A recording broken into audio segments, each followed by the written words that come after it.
Okay. Hello, I'm on time.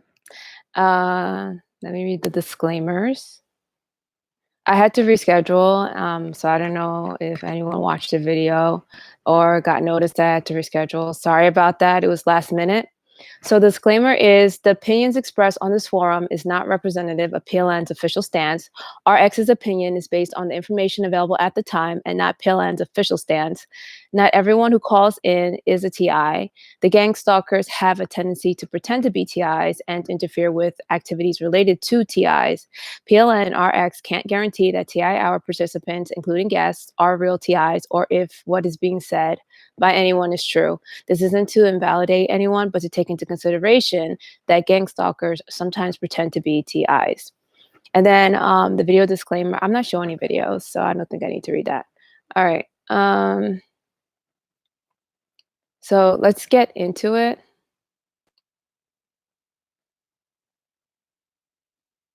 Let's see. I'm just getting everything up so that I am ready to go.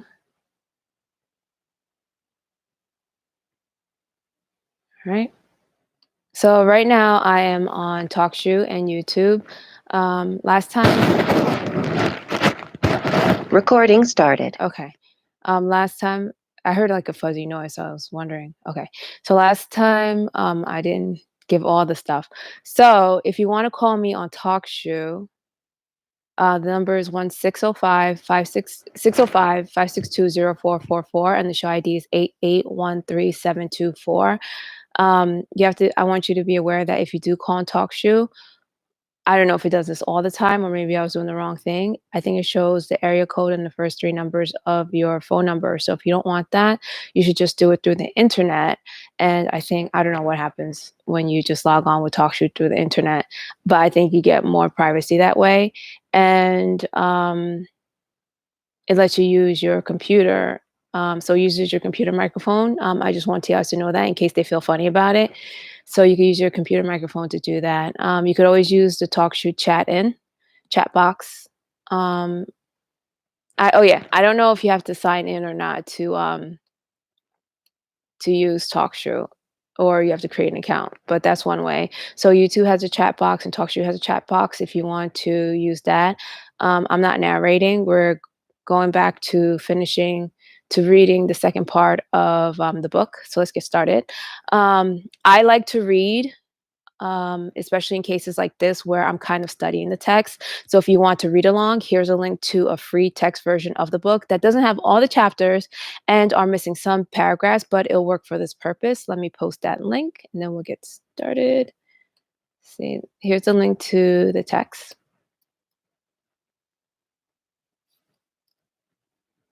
So I'm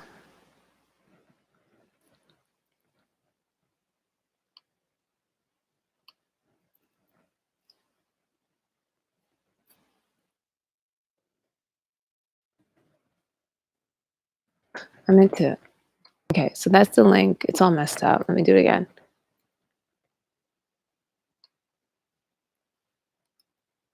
All right, it's not letting me separate it. So, well, actually, I feel bad. Let's see. Maybe I have to post each separately. I don't know. Okay, there it goes. All right. Okay, that's better. And then let me see. Okay, it came out. Okay. So that's the one. That's the link if you want to read along. All right. So things started off boring during the first part, but that boring part is relevant. It got better, and Delgado made a statement that showed that TI's electronic harassment claims are possible.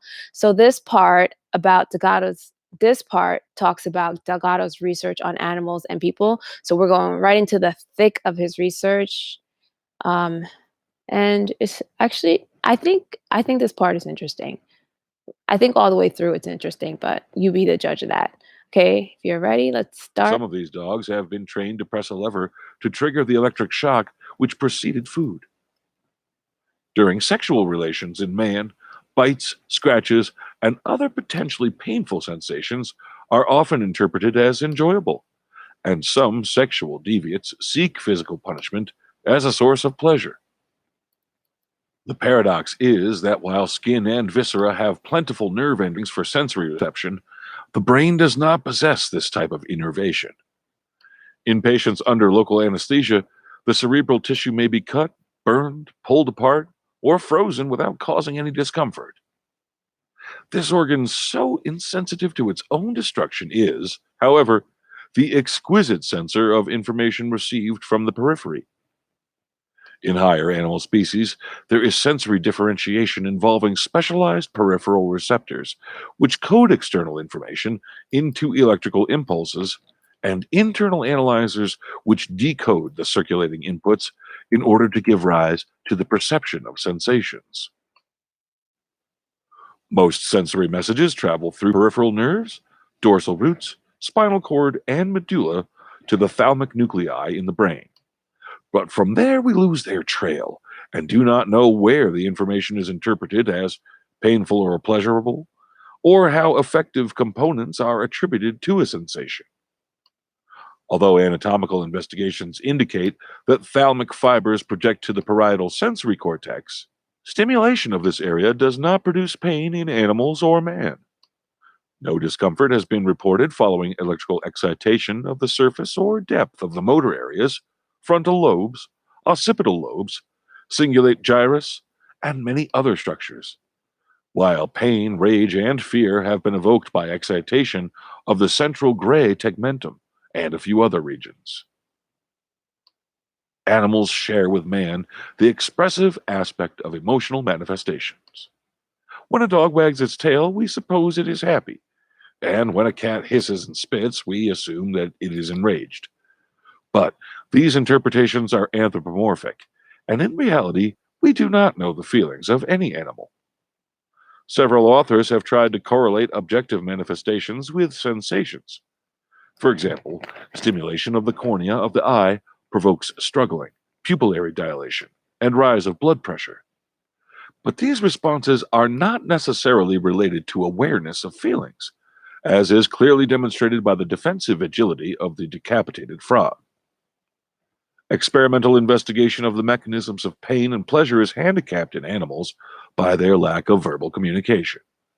But fortunately, we can investigate whether an animal likes or dislikes the perceived sensations by analyzing its instrumental responses. Rats, monkeys, and other species can learn to press a lever in order to receive a reward, such as a food pellet, or to avoid something unpleasant, such as an electric shock to the skin.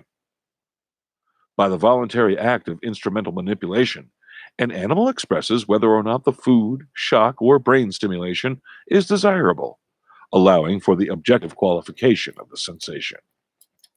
In this way, many cerebral structures have been explored to identify their positive or negative reinforcing properties. At present, it is generally accepted that specific areas of the brain participate in the integration of pain sensations, but the mechanism is far from clear. And in our animal experiments, we do not know if we are stimulating pathways or higher centers of integration. The concept of a straight conduction of pain messages from the periphery up to the central nervous system was too elemental. Incoming messages are probably processed at many levels, with feedbacks which modify the sensitivity and the filtering of information at many stages, including the peripheral receptor level. Brain excitation, therefore, may affect transmission as well as the elaboration of inputs and feedback modulation. A suitable trigger for central perception of pain means that the reception of a patterned code is not required, but only the nonspecific activation of neuronal pools which are accessible to investigation. In addition to the importance of these studies for finding better strategies for the alleviation of pain, there is another aspect which has great social interest: the possible relations between pain perception and violence.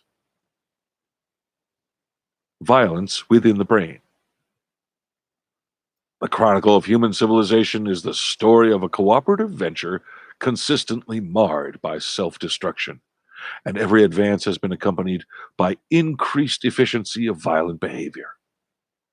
Early man needed considerable physical strength and skill to defend himself or attack other men or beasts with stones, arrows, or swords, but the invention of explosives and subsequent development of firearms have made unskilled individuals more powerful than mythical warriors of the past.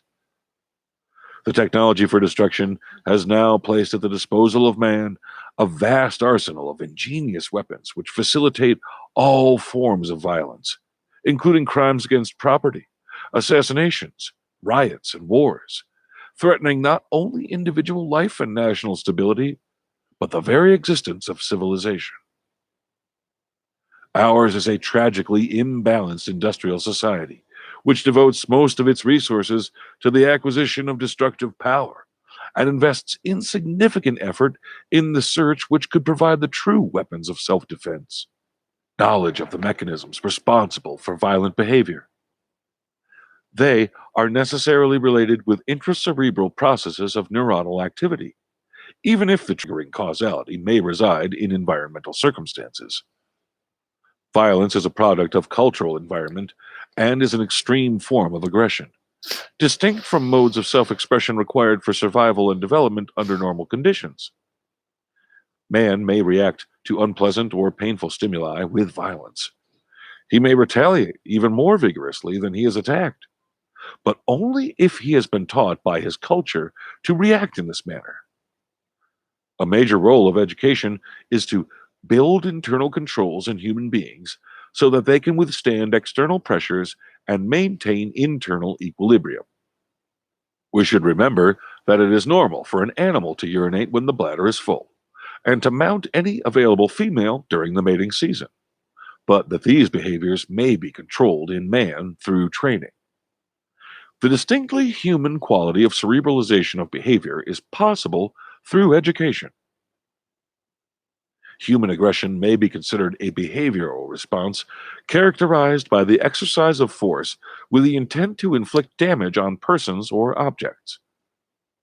The phenomena may be analyzed in three components: inputs, determined by environmental circumstances, perceived through sensory receptors and acting upon the individual; throughputs, which are the personal processing of these circumstances through the intracerebral mechanisms established by genetic endowment and previous experiences; and outputs, represented by the expressions of individual and social behavior which constitute the observable manifestations of aggression. Increasing awareness of the need to investigate these subjects has already resulted in the creation of specialized institutes. But surprisingly enough, the most essential element in the whole process of violence is usually neglected. Attention is directed to economic, ideological, social, and political factors, and to their consequences, which are expressed as individual and mass behavior, while the essential link in the central nervous system is often forgotten. It is, however, an incontrovertible fact that the environment is only the provider of sensory inputs which must be interpreted by the brain, and that any kind of behavior is the result of intracerebral activity. It would be naive to investigate the reasons for a riot by recording the intracerebral electrical activity of the participants, but it would be equally wrong to ignore the fact that each participant has a brain and that determined neuronal groups are reacting to sensory inputs and are subsequently producing the behavioral expression of violence. Both neurophysiological and environmental factors must be evaluated, and today methodology is available for their combined study. Humanity behaves in general no more intelligently than animals would under the same circumstances, and this alarming reality is due largely to that spiritual pride which prevents men from regarding themselves and their behavior as parts of nature and as subject to its universal laws. Experimental investigation of the cerebral structures responsible for aggressive behavior is an essential counterpart of social studies, and this should be recognized by sociologists as well as biologists. In animals, the first demonstration that offensive activity could be evoked by ESB was provided by Hess, and it has subsequently been confirmed by numerous investigators. Cats under electrical stimulation of the paraventricular gray matter acted as if threatened by a dog, responding with unsheathed claws and well-aimed blows. The animal spits, snorts, or growls. At the same time, the hair on its back stands on end, and its tail becomes bushy. Its pupils widen sometimes to their maximum, and its ears lie back or move back and forth to frighten the non-existing enemy. In these experiments, it is important to know how the cat really feels. Is it aware of its own responses? Is the hostility purposefully oriented to do harm? Or is the entire phenomenon a pseudo-affective reaction, a false or sham rage containing the motor components of offensive display without actual emotional participation? These issues have been debated over the years, but today it is clear that both sham and true rage can be elicited by ESB depending on the location of stimulation.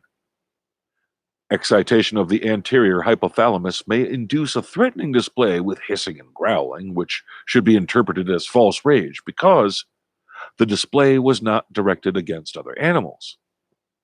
When other cats reacted by hissing and attacking the stimulated animal, it did not retaliate or escape and simply lowered its head and flattened its ears. And these brain stimulations could not be conditioned to sensory cues. In contrast, true rage has been demonstrated in other experiments. Stimulation of the lateral hypothalamus produced an aggressive display clearly directed toward a control animal, which reacted properly in facing the threat. The stimulated animal started prowling around looking for fights with other subordinate animals, but avoided the most powerful cat in the group. It was evident that brain stimulation had created a state of increased aggressiveness, but it was also clear that the cat directed its hostility intelligently, choosing the enemy and the moment of attack, changing tactics, and adapting its movements to the motor reaction of its opponent. Brain stimulation determined the effective state of hostility, but behavioral performance depended on the individual characteristics of the stimulated animal, including learned skills and previous experiences.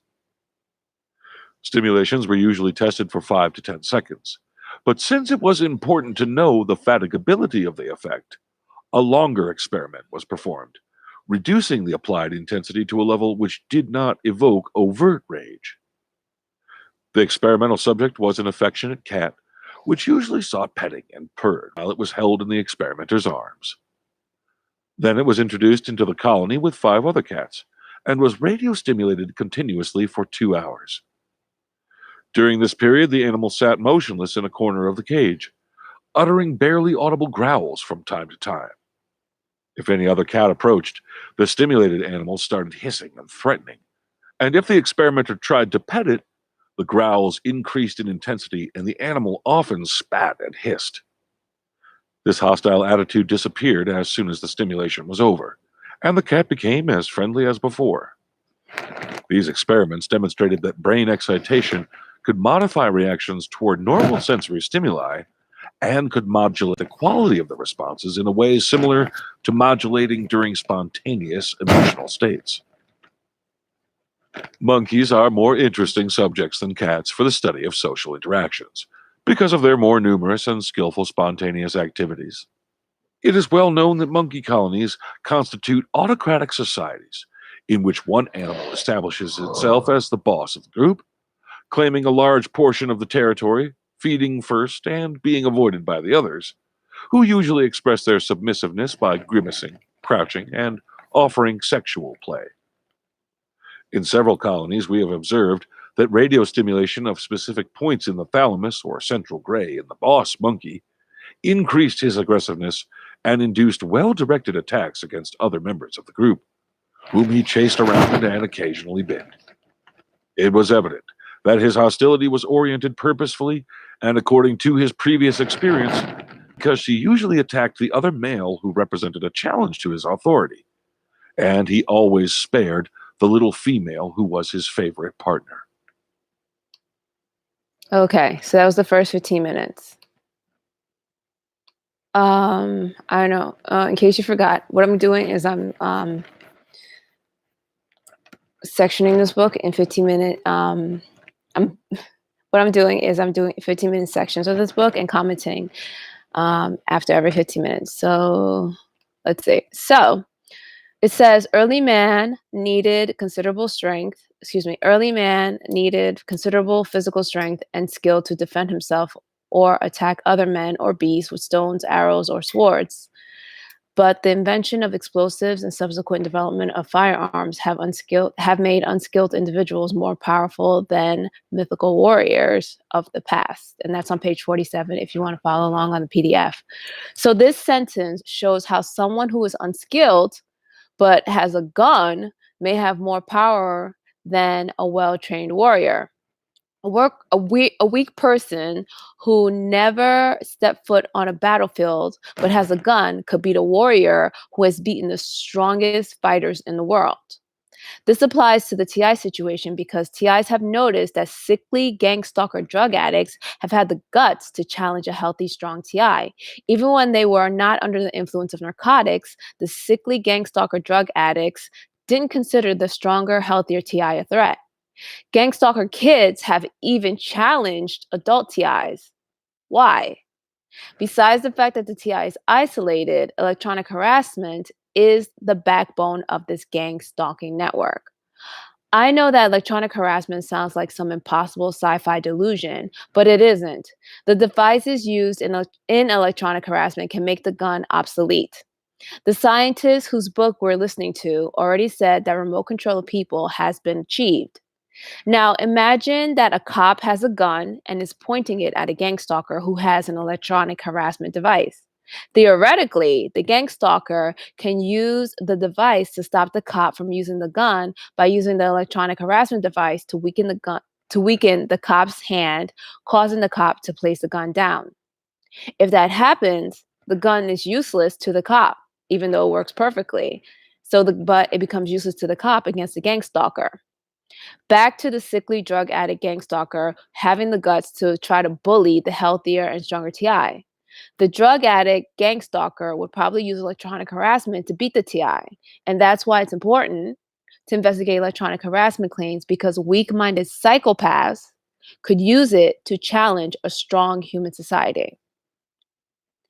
The book says that stimulated animals started prowling around looking for fights with other subordinate animals, but avoided the most powerful cat in the group. It was evident that the brain stimulation had created a state of increased aggressiveness, but it was also clear that the cat directed its hostility intelligently, choosing the enemy and the moment of attack, changing tactics and adapting its movement to the motor reactions of its opponent. Brain stimulation determined the effective state of hostility, but behavioral performance depended on the individual characteristics of the stimulated animal, including learned skills and previous experiences. And that's on page 43. So the experimenters were able to incite true rage in a cat, and the cat remained angry. It picked fights, but it wasn't stupid enough to challenge the strongest cat and get beat up. So it wasn't blind rage. The cat was able to attack and fight effectively. In other words, the cat didn't go around fighting with no tactic. And then it says brain stimulation determined the effective states of hostility, but behavioral performance depended on the individual characteristics of the stimulated animal, including learned skills and previous experiences.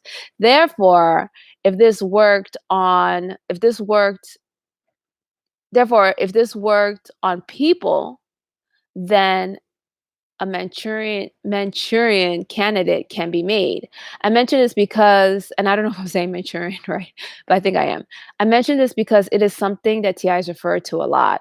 Manchurian candidates are not one of the main reasons for reading this book, but a possibility that should be briefly reviewed. So, when someone is needed to fight a war, a device could be developed to enrage the person, like the cat, enough to go to war. So, what if this network was led by a group of psychopaths that want to rule the world and change it into an environment that was more hospitable to psychopaths so that they didn't have to wear a human mask all the time? Wouldn't having a device that could make Manchurian candidates be a convenient way to round up an army and stage a war? The psychopaths wouldn't even need to persuade or convince anyone. They would just press a button and within minutes have an army ready to fight for them. No one knows what the psychopathic network's agenda is, but this is a possibility. And with that, let's go on to the next 15 minutes. A high-ranking monkey expresses rage by attacking submissive members of the colony. But what would be the consequences of stimulating the brain of lower-ranking animals? Could they be induced to challenge the authority of other monkeys, including perhaps even the boss? Or would their social inhibitions block the electrically induced hostility? These questions were investigated in one colony by changing its composition to increase progressively the social rank of one member, a female named Lina, who in the first grouping of 4 animals ranked lowest, progressing to third rank in the second group and to second rank in the third group. Social dominance was evaluated during extended control periods using the criteria of number of spontaneous agonistic and sexual interactions, priority in food getting, and territoriality. On 2 successive mornings in each colony, Lina was radio-stimulated for 5 seconds once a minute for 1 hour in the nucleus posterolateris of the thalamus. In all 3 colonies, these stimulations induced Lina to run across the cage, climb the ceiling, lick, vocalize, and, according to her social status, to attack other animals. In Group 1, where Lina was submissive, she tried to attack another monkey only once, and she was threatened or attacked 24 times. In Group 2, she became more aggressive, with 24 occurrences, and was attacked only 3 times, while in Group 3, Lina attacked other monkeys 79 times and was not threatened at all. No changes in the number of agonistic acts were observed in any group before or after the stimulation hour, showing that alterations in Lina's aggressive behavior were determined by ESB. In summary, intraspecies aggression has been evoked in cats and monkeys by electrical stimulation of several cerebral structures, and its expression is dependent on the social setting.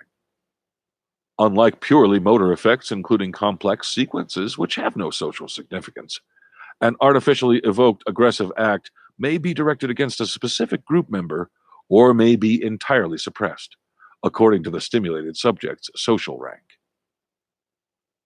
Many questions remain to be answered.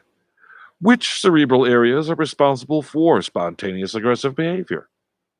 By what mechanisms are environmental inputs interpreted as undesirable? How does cultural training influence the reactivity of specific cerebral areas? Can neurophysiological mechanisms of violence be re-educated? Or are individual responses set for after early imprinting? It is interesting that application of ESB modified the interpretation of the environment, changing the peaceful relations of a group of animals into sudden overt hostility. The same sensory inputs provided by the presence of other animals, which were neutral during control periods, were, under ESB, the cue for a ferocious and well-directed attack. Apparently, brain stimulation introduced an emotional bias, which altered interpretation of the surroundings. While neurophysiological activity may be influenced or perhaps even set by genetic factors and past experience, the brain is the direct interpreter of environmental inputs and the determinant of behavioral responses. To understand the causes and plan remedies for intraspecific aggression in animals and man require knowledge of both sociology and neurophysiology. Electricity cannot determine the target for hostility or direct the sequences of aggressive behavior, which are both related to the past history of the stimulated subject and to his immediate adaptation to changing circumstances. Artificially triggered and spontaneously provoked aggression have many elements in common, suggesting that in both cases, similar areas of the brain have been activated. While individual and collective acts of violence may seem rather distant from the electrical discharges of neurons, we should remember that personality is not in the environment but in the nervous tissue. Possible solutions to undesirable aggression obviously will not be found in the use of ESB. This is only a methodology for investigation of the problem and acquisition of necessary information about the brain mechanisms involved. It is well known that medical treatment of cardiac patients is based on anatomical and physiological studies of the heart, and that without this new information, it would not have been possible to discover new drugs or give effective medical advice. Similarly, without knowledge of the brain, it will be difficult to correlate social causality with individual reactivity. Anxiety, fear, and violence evoked by ESB in man. Anxiety has been considered the alpha and omega of psychiatry. It is one of the central themes of existential philosophy, and it shades the normal and abnormal life of most human beings. Several emotional states may be classified under the heading of anxiety, including fear, fright, panic, and terror, which are variations of the same basic experience. One of the most complex mental disturbances, unreasonable or excessive anxiety, including phobias and compulsive obsessions, often does not respond to standard therapies, and in some instances it has been improved by electrocoagulation of discrete areas of the frontal pole. Gray Walter has claimed an 85% total social recovery in a group of 60 patients with anxiety and obsessions, treated with carefully dosified coagulations, made through electrodes implanted in the frontal lobes. Without entering into semantic discussions, we may consider anxiety an emotional state of conscious or subconscious tension related to real or imaginary threats to psychological or physical individual integrity. A mild degree of anxiety may mobilize, while excessive degrees may paralyze somatic and mental activity. Beyond a certain limit, anxiety has unpleasant characteristics.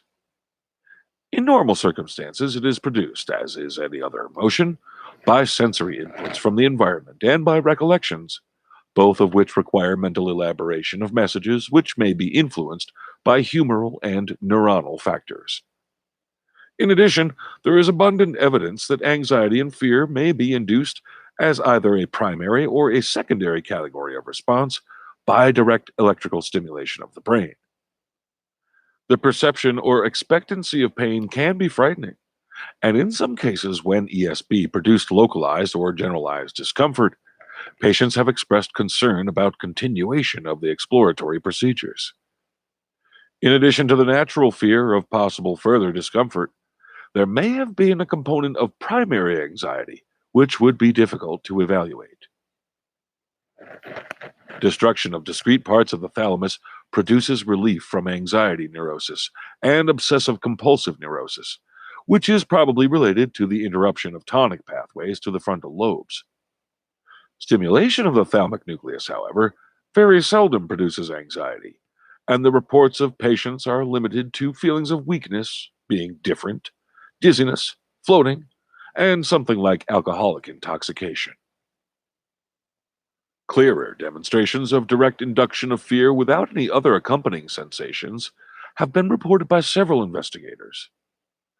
Lesions in the medial thalamus give effective pain relief with a minimal amount of sensory loss, and for this reason, this area has often been explored electrically in cancer patients.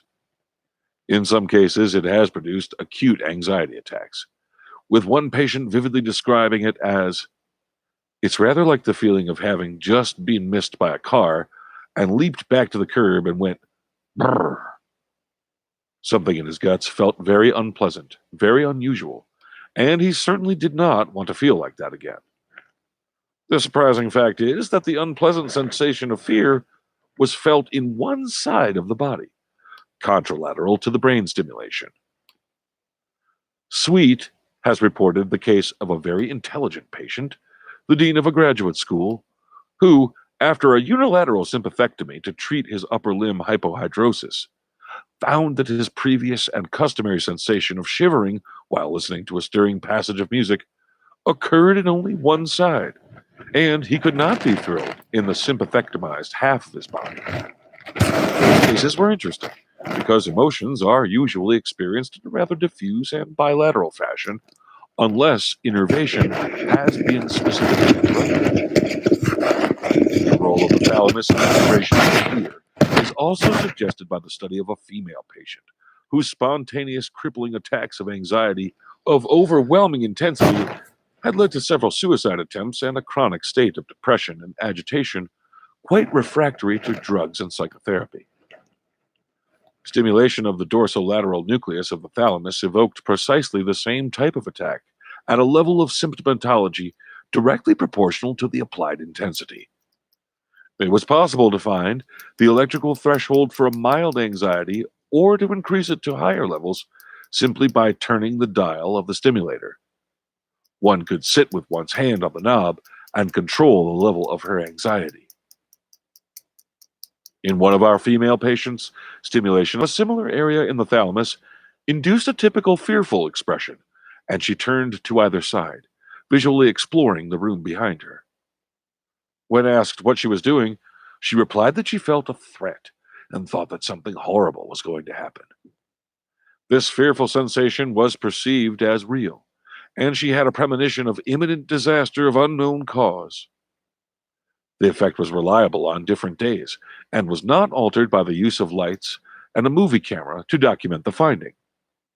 Her motor activity and choice of words varied according to the environmental setting, but her facial expression and acute sensation of non-specific, unexplainable, but real fear were similar following different stimulations. The response started with a delay of less than 1 second, lasted for as long as the stimulation, and did not leave observable after effects. The patient remembered her fear, but was not upset by the memory. Some patients have displayed anxiety and restlessness when the pallidum was stimulated at frequencies above 8 cycles per second, and they also perceived a constriction or warmth in the chest. A few reported a vital anxiety in the left chest and screamed anxiously if the stimulation was repeated. Intense emotional reactions have been evoked by the stimulation of the amygdaloid nucleus, but responses varied in the same patient even with the same parameters of stimulation. The effect was sometimes rage, sometimes fear. One patient explained, "I don't know what came over me. I felt like an animal."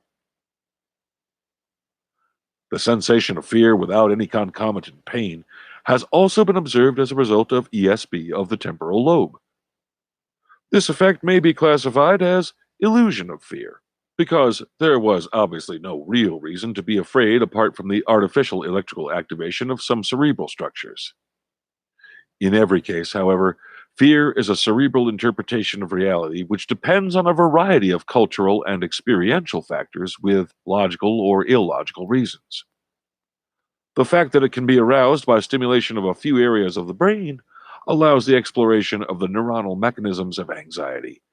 And, as a working hypothesis, we may suppose that the emotional qualities of fear depend on the activation of determined structures located probably in the thalamus, amygdala, and a few other as yet unidentified nuclei. This activation usually depends on the symbolic evaluation of coded sensory inputs, but the threshold for this activation may be modified, and also reached, by direct application of ESB. Knowledge of intracerebral mechanisms of anxiety and fear will permit the establishment of a more rational pharmacological and psychiatric treatment of many suffering patients, and may also help us to understand and ameliorate the increasing level of anxiety in our civilization. It is also known that in some tragic cases, abnormal neurological processes may be the causal factor for unreasonable and uncontrollable violence. Those afflicted may often hurt or even kill either strangers or close family members, usually treated with affection. A typical example was JP, a charming and attractive 20-year-old girl with a history of encephalitis at the age of 18 months, and many crises of temporal lobe seizures and grand mal attacks for the last 10 years. Her main social problem was the frequent and unpredictable occurrence of rage, which, on more than a dozen occasions, resulted in an assault on another person, such as inserting a knife into a stranger's myocardium or a pair of scissors into the pleural cavity of a nurse. The patient was committed to a ward for the criminally insane, and electrodes were implanted in her amygdala and hippocampus for exploration of possible neurological abnormalities. As she was rather impulsive, confinement in the EEG recording room was impractical, and she became one of the first clinical cases instrumented with a stimoceiver, which made it possible to study intracerebral activity without restraint. Depth recordings taken while the patient moved freely around the ward demonstrated marked electrical abnormalities in both amygdala and hippocampus. Spontaneous periods of aimless walking coincided with an increase in the number of high voltage, sharp waves. At other times, the patient's speech was spontaneously inhibited for several minutes, during which she could not answer any questions, although she retained partial comprehension and awareness. These periods coincided with bursts of spike activity localized to the optic radiation. Transitory emotional excitement was related with an increase in the number and duration of 16 cycles per second bursts. But the patient read papers, conversed with other people, and walked around without causing any noticeable alterations in the telemetered intracerebral electrical activity. During depth explorations, it was demonstrated that crises of assaultive behavior similar to the patient's spontaneous bursts of anger could be elicited by radiostimulation of contact 3 in the right amygdala. A 1.2 milliampere excitation of this point was applied while she was playing the guitar and singing with enthusiasm and skill. At the 7th second of stimulation, she threw away the guitar and, in a fit of rage, launched an attack against the wall and then paced around the floor for several minutes, after which she gradually quieted down and resumed her usual cheerful behavior. This effect was repeated on 2 different days. The fact that only the contact located in the amygdala induced rage suggested that the neuronal field around contact 3 was involved in the patient's behavior problem, and this finding was of great clinical significance in the orientation of subsequent treatment by local coagulation. The demonstration that amygdaloid stimulation may induce violent behavior has also been provided by other investigators. King has described the case of a woman with feelings of depression and alienation, with an extremely flat tone of voice and a facial expression which was blank and unchanging during interviews, who, upon stimulation of the amygdala with 5 milliamperes, had greatly altered vocal inflections and an angry expression. During this time, she said, "I feel like I want to get up from this chair. Please don't let me do it. Don't do this to me. I don't want to be mean." When the interviewer asked if she would like to hit him, the patient answered, "Yeah, I want to hit something. I want to get something and just tear it up. Take it so I won't." She then handed her scarf to the interviewer, who gave her a stack of paper, and without any other verbal exchange, she tore it into shreds, saying, "I don't like to feel like this." When the level of stimulation was reduced to 4 milliamperes, her attitude changed to a broad smile, and she explained, "I know it's silly what I'm doing. I wanted to get up from this chair and run. I wanted to hit something, tear up something, anything. Not you, just anything. I just wanted to get up and tear. I had no control of myself." An increase in intensity up to 5 milliamperes again resulted in similar aggressive manifestations, and she raised her arm as if to strike. It is notable that although the patients seemed to be out of control in these 2 instances of electrically induced aggression, they did not attack the interviewer, indicating that they were aware of their social situation. This finding is reminiscent of the behavior of stimulated monkeys who directed their aggressiveness according to previous experience and social rank, and did not dare to challenge the authority of well-established bosses. Apparently, ESP can induce a state of increased violent reactivity, which is expressed in accordance with individual structure and environmental circumstances. We may conclude, therefore, that artificially evoked emotional change is only one more factor in the constellation of behavioral determinants. Okay, that was amazing. So what you saw was in the first part they explained how the monkey behaved, and then they put the same stimulus. He actually put a stimulus on on a person. So he put the stimulus on a person and did the same thing he did with the monkeys, and the person like behaved similar to the monkey. But what's very interesting about this is that you couldn't really, he couldn't really talk to the monkey and say what was going on in your mind, what were you feeling, but he could talk to the person and hear what the person was feeling, and that's just whoa. Okay, so commentaries, and that's what was happening with the female, in case, because I know. Okay, so I know like this book was. I said in the first part, but this book was written for people who were in the know, who in the know. People who are in that field and doing the same kind of research, and he uses that language. So maybe like someone like me who's not in that field, or maybe someone out there who's like not like well versed in the stuff, and I'm not really well versed. I'm not in his field, so it's like I can't explain it as well as someone in his field would. I'm just giving you really basic explanations, but like a layman, a regular person, probably be like, "What the heck is he talking about?" And that's okay. You're not stupid. It's just that he's this book was made for people who are doing the same kind of research that he was. It doesn't seem like he was trying to like reach out to the general public at that point in time. So if you don't understand it, don't feel stupid or anything like that. It is hard to read and everything, but like I said, I'm going to give you basic information. And honestly, if you wanted to understand it, you could just like Google some stuff, and just do basic research, and you'll get some of it. All right, so let me do my 15-minute commentary. So it says the brain is the direct interpreter of environmental inputs and the determinant of behavioral responses. Electricity cannot determine the target's hostility excuse me, electricity cannot determine the target for hostility or direct the sequences. Okay, electricity cannot determine the target for hostility or direct the sequences of aggressive behavior, which are both related to the past history of the stimulated subject and to his immediate adaptation to changing circumstances. And that was on page 57. So this explains why gaslighting and distorting reality is important to the beast. Their electronic harassment could be more effective when the brain or the mind is unstable. When they can disrupt the mind and become the one to direct the victim's reality, they weaken the mind's.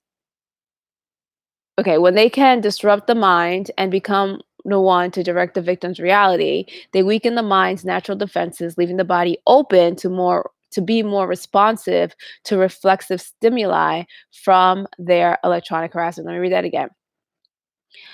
Their electronic harassment could be more effective when the brain or the mind is unstable. When they can disrupt the mind and become the one to direct the victim's reality, they weaken the mind's natural defenses, leaving the body open to be more responsive to reflexive stimuli from their electronic harassment. And in that way, they could use electronic harassment to increase aggression and manipulation, deception, or gaslighting to direct the aggression. If the mind is unstable, then the psychopath can tell it who is an enemy and who is a friend, who is harmful and who isn't.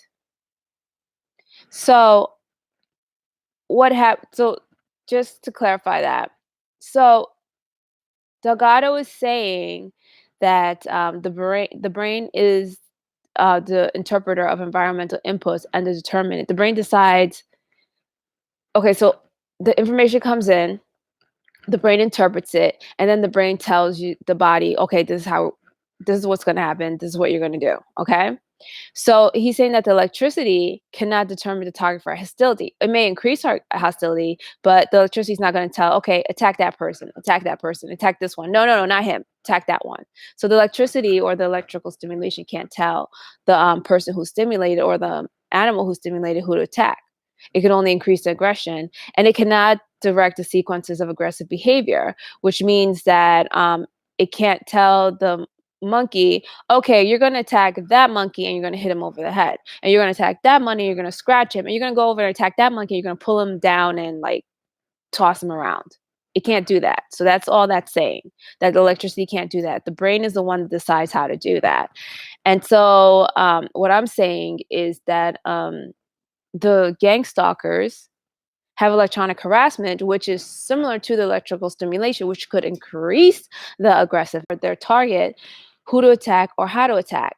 So I'm saying that the way that the beasts get past this, or the gang stalkers get past this, is that they're using gaslighting, manipulation, and deception, so that to supplement their electronic harassment so that in that way, okay, so the electronic harassment can't tell you who to attack or how to attack. But if I gaslight you and I manipulate and deceive you, I can tell you who to attack. So I raise your aggression and then I manipulate you like, oh, you know what? That person over there, I think that's a gang stalker. And you're like all aggressive. And you know what? He was following you. Go get him. And because, you're so gaslighted or the target so gaslighted, it might do it. So I hope that makes a little bit more sense. Um, so why is this important? This is important because the first TI hour, I think it was the first TI hour, was about should TIs carry guns? Should TIs carry guns? And this is where TIs who own guns need to be careful. Myron Mays, and I think that's his name, had a gun, military training, and he complained of electronic harassment. I'm not sure what his complaints were, but if electronic harassment had been used to increase his aggression, it is possible to see how having a gun and using his military training could lead to exactly what happened. Okay, so let's say he was under aggressive electronics. Let's say they've been like doing this to him, and they finally found his electrical threshold for aggression. So they pump up that electrical stimulation. He's aggressive. Okay, he's like that monkey now, and he's aggressive. He's on the attack. Who's he going to attack? Because of the gaslighting and the stalking and everything, the first person he's going to say, "Well, these gang stalkers have been messing with me." So his aggression's up due to electronic harassment. Now he has now they're able to like control who he targets due to the whole gang stalking campaign, and he goes out and because of his military training, he's skilled. He knows who to attack. He knows like if you I watch a little bit of the video of the attack. I just couldn't watch the whole thing. It's heartbreaking. So I mean, as you saw, he knew what he was doing. He was like ducking places, doing like he knew exactly what he was doing. He was using his military training, just like the monkey wasn't stupid. He didn't just go in there and just start like blasting his gun like, randomly. He used his military training and he was aware of who to go for. I think they said he went for people who probably were like who he thought were gang stalkers and were like hurting him the most. And just like the monkey went for didn't go after the boss monkey. The monkey went for like different targets, and I think the boss monkey went after the guy who challenged him, the monkey that challenged him the most. So Myron Mays didn't go on a killing spree and kill everybody in sight. He targeted specific people, and in that way, I want to show you how. And then if you saw, and this is relevant because you saw in the female subject, her behavior was much like the monkey's. And then if you like put it into context into something that happened recently, Myron May's behavior kind of like parallels that. So I thought that was very interesting also when I read it. So when you get this information and when you get Delgado's experiment on the monkey, which was parallel to his experiment on a female human subject, which is kind of parallel to what happened with Myron Mays, you have to wonder, was it suicide by cops, as they called it, or was it an electronic harassment setup? If those electrically stimulated aggressive monkeys were able to use a gun, would they have used a gun? Who knows, right? These are things that are possible if electronic harassment is similar to Delgado's research. And then, so the next part of the next part of the book says, it is interesting that the application of ESB modified the interpretation of the environment, changing the peaceful relations of a group of animals into sudden overt hostility. The same sensory inputs provided by the presence of other animals, which were neutral during control periods, were under ESBQ for ferocious and well-directed attack. Apparently, brain stimulation introduced an emotional bias which altered interpretations of the surrounding. And that's on page 57. So this suggests that it is possible to use electronic harassment to change a peaceful environment into a hostile one. This means that only one gang stalker is needed to ruin an environment. And I go back and forth with using examples where TIs are being influenced by electronic harassment and examples where gang stalkers are being influenced by electronic harassment. The reason is because from my observation, I think that electronic harassment is used on gang stalkers by their own network. I think that the gang stalkers are actually the prototype, the most complete takeover of an individual by the psychopathic network. And I kind of think that they are being bred. They're kind of like cattle. They're being bred to well, I'm not going to go into that. Okay. So let's just stick to this for now. So I think that they are the prototype. They are the successful, complete takeover of an individual, and by the psychopathic network. And the psychopathic network wants everyone to be like their obedient zombies, ready for use at their beck and call, or as CIs notice, at their beck and text. Think about it.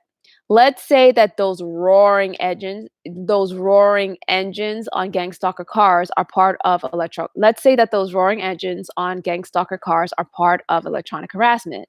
What if the loud engines were hiding subliminal electronic stimulation, and every time that the engines roared, the gang stalkers were shooting the TI with some kind of pulsating energy? Who would feel the electrical pulse more, the TI or the gang stalker in the car? It depends. If the device has a controlled beam, then the TI would get the full hit and the gang stalker is untouched. However, because they're dealing with energy, it is directed energy, but what if it was sound? You can't really control sound that well. So what is it that they're using, and how well can it be controlled? However, if the electrical pulse diffuses while it heads towards the target, then a lot of the hit would be around and nearest the car. There were complaints a few years ago that the army was using a gun that let out harmful backfire when the soldiers shot at the enemy. So when the soldiers shot the gun, there was like something that sprayed back at them in their face. The soldiers using the guns got sick because of debris released when they shot the gun. This is similar to the scenario I just gave. Do you really think that the psychopathic leaders care enough about their lowly henchmen to prevent backfire? If the electronic harassment devices work well enough to get and keep people under control, do you think that they would think twice about using it on their own people? A military veteran and convert to the psychopathic network once said, "There is no honor among thieves." And I'll leave it at that. And the next part of the book, it says, the surprising fact is that the unpleasant sensations of fear was felt in one side of the body, contralateral to the brain stimulation. Sweet has reported the case of a very intelligent patient, the dean of a graduate school, who after a unilateral sympath- sympath- sympathectomy after unilateral sympathectomy to treat his upper limb hyperhidrosis, found that his previous and customary sensation of shivering while listening to a stirring passage of music occurred in only one side, and he could not be thrilled in the sympathectomized half of his body. These causes were interesting because emotions are usually experienced in a rather diffuse and bilateral fashion unless the innervation has been specifically interrupted. And that's on page 58. So a sympathectomy is a procedure to cut or block a nerve in the middle of your body. It is done to treat problems such as severe sweating, hyperhidrosis, and severe facial blushing. During the procedure, the sympathetic nerve along your spine is cut, burned, or clipped. So, and then another part says these cases, and I brought that up is because, and this is it's kind of like a sneak peek into my research, but they actually it's not. Well, yeah, it is. So when the nerve is cut, it seems like it affected like his how he felt his feelings. Isn't that crazy? Affected how he felt his feelings, and it's kind of like you know I okay. So yeah, so when the nerve is cut affects his feelings. So what if this electronic harassment is targeting nerves? Maybe they're not cutting nerves, but maybe they are affecting the nerve in some way. That'd be interesting. All right. So stimulation, and then it says stimulation. Oh, excuse me. Then it goes on to say These cases were interesting because emotions are usually experienced in a rather diffuse and bilateral fashion, unless innervation has been specifically interrupted.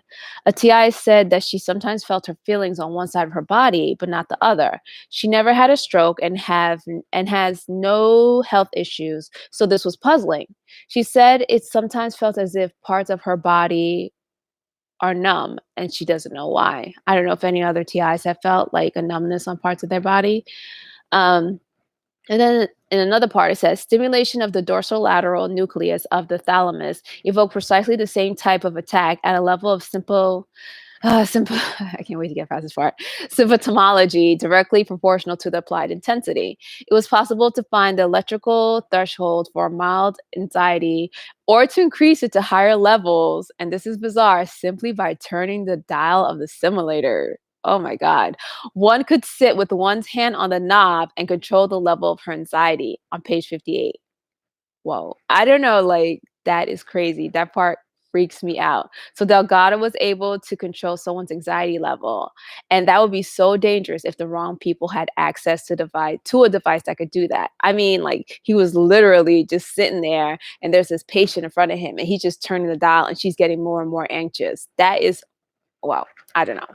I don't know if it freaks you out as much as it freaks me out. That's just crazy. But he was able to achieve that in 1970.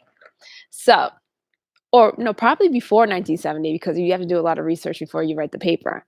Okay. And then another part says in one of our female patients, stimulation of a similar area in the thalamus induced a typical fearful expression as she turned to either side, visually exploring the room behind her. When asked what she was doing, she replied that she felt a threat and thought that something horrible was going to happen. This fearful sensation was perceived as real, and she had a premonition of imminent disaster of unknown cause. The effect was reliable on different days and was not altered by the use of lights and a movie camera to document the findings.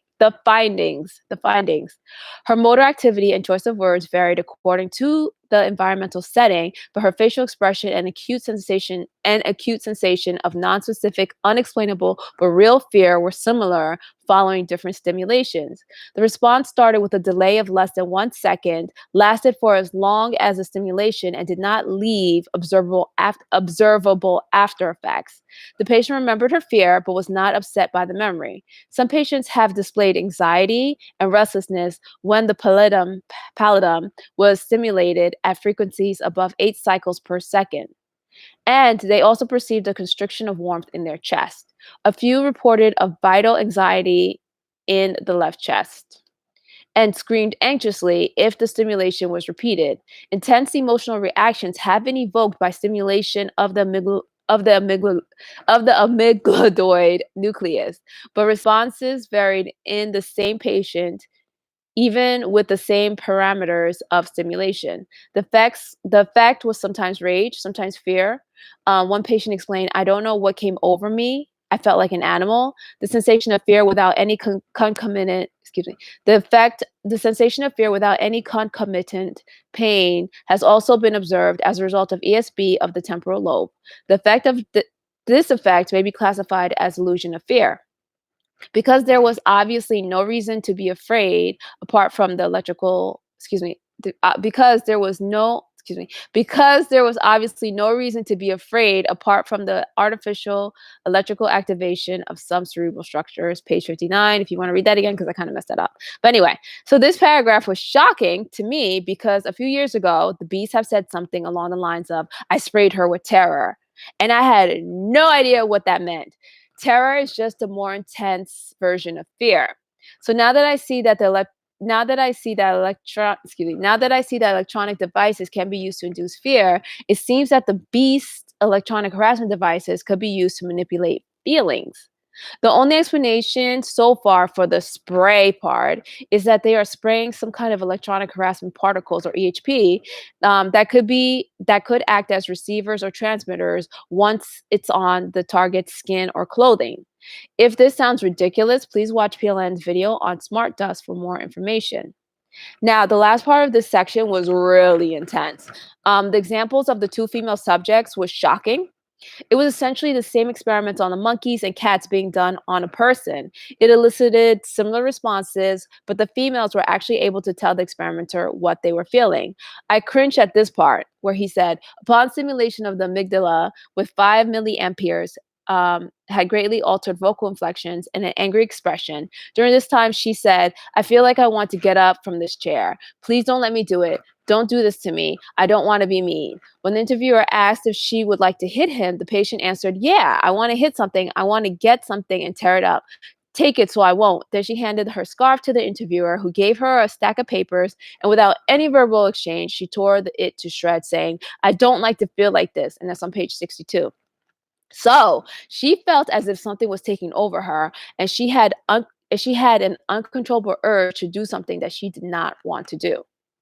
I think about how many times people have said something has come over me, or I don't know what came over me, or I couldn't help myself. She felt out of control and she couldn't trust herself.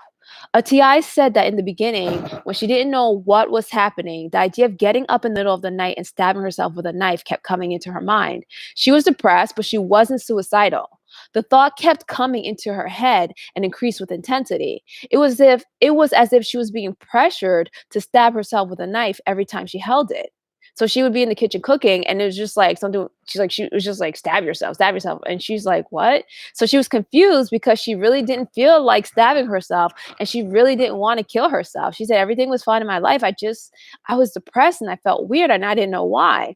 So no one else was there to pressure her. So she wondered, why was she pressuring herself to stab herself? It got so intense that she hid the knives and set booby traps for herself.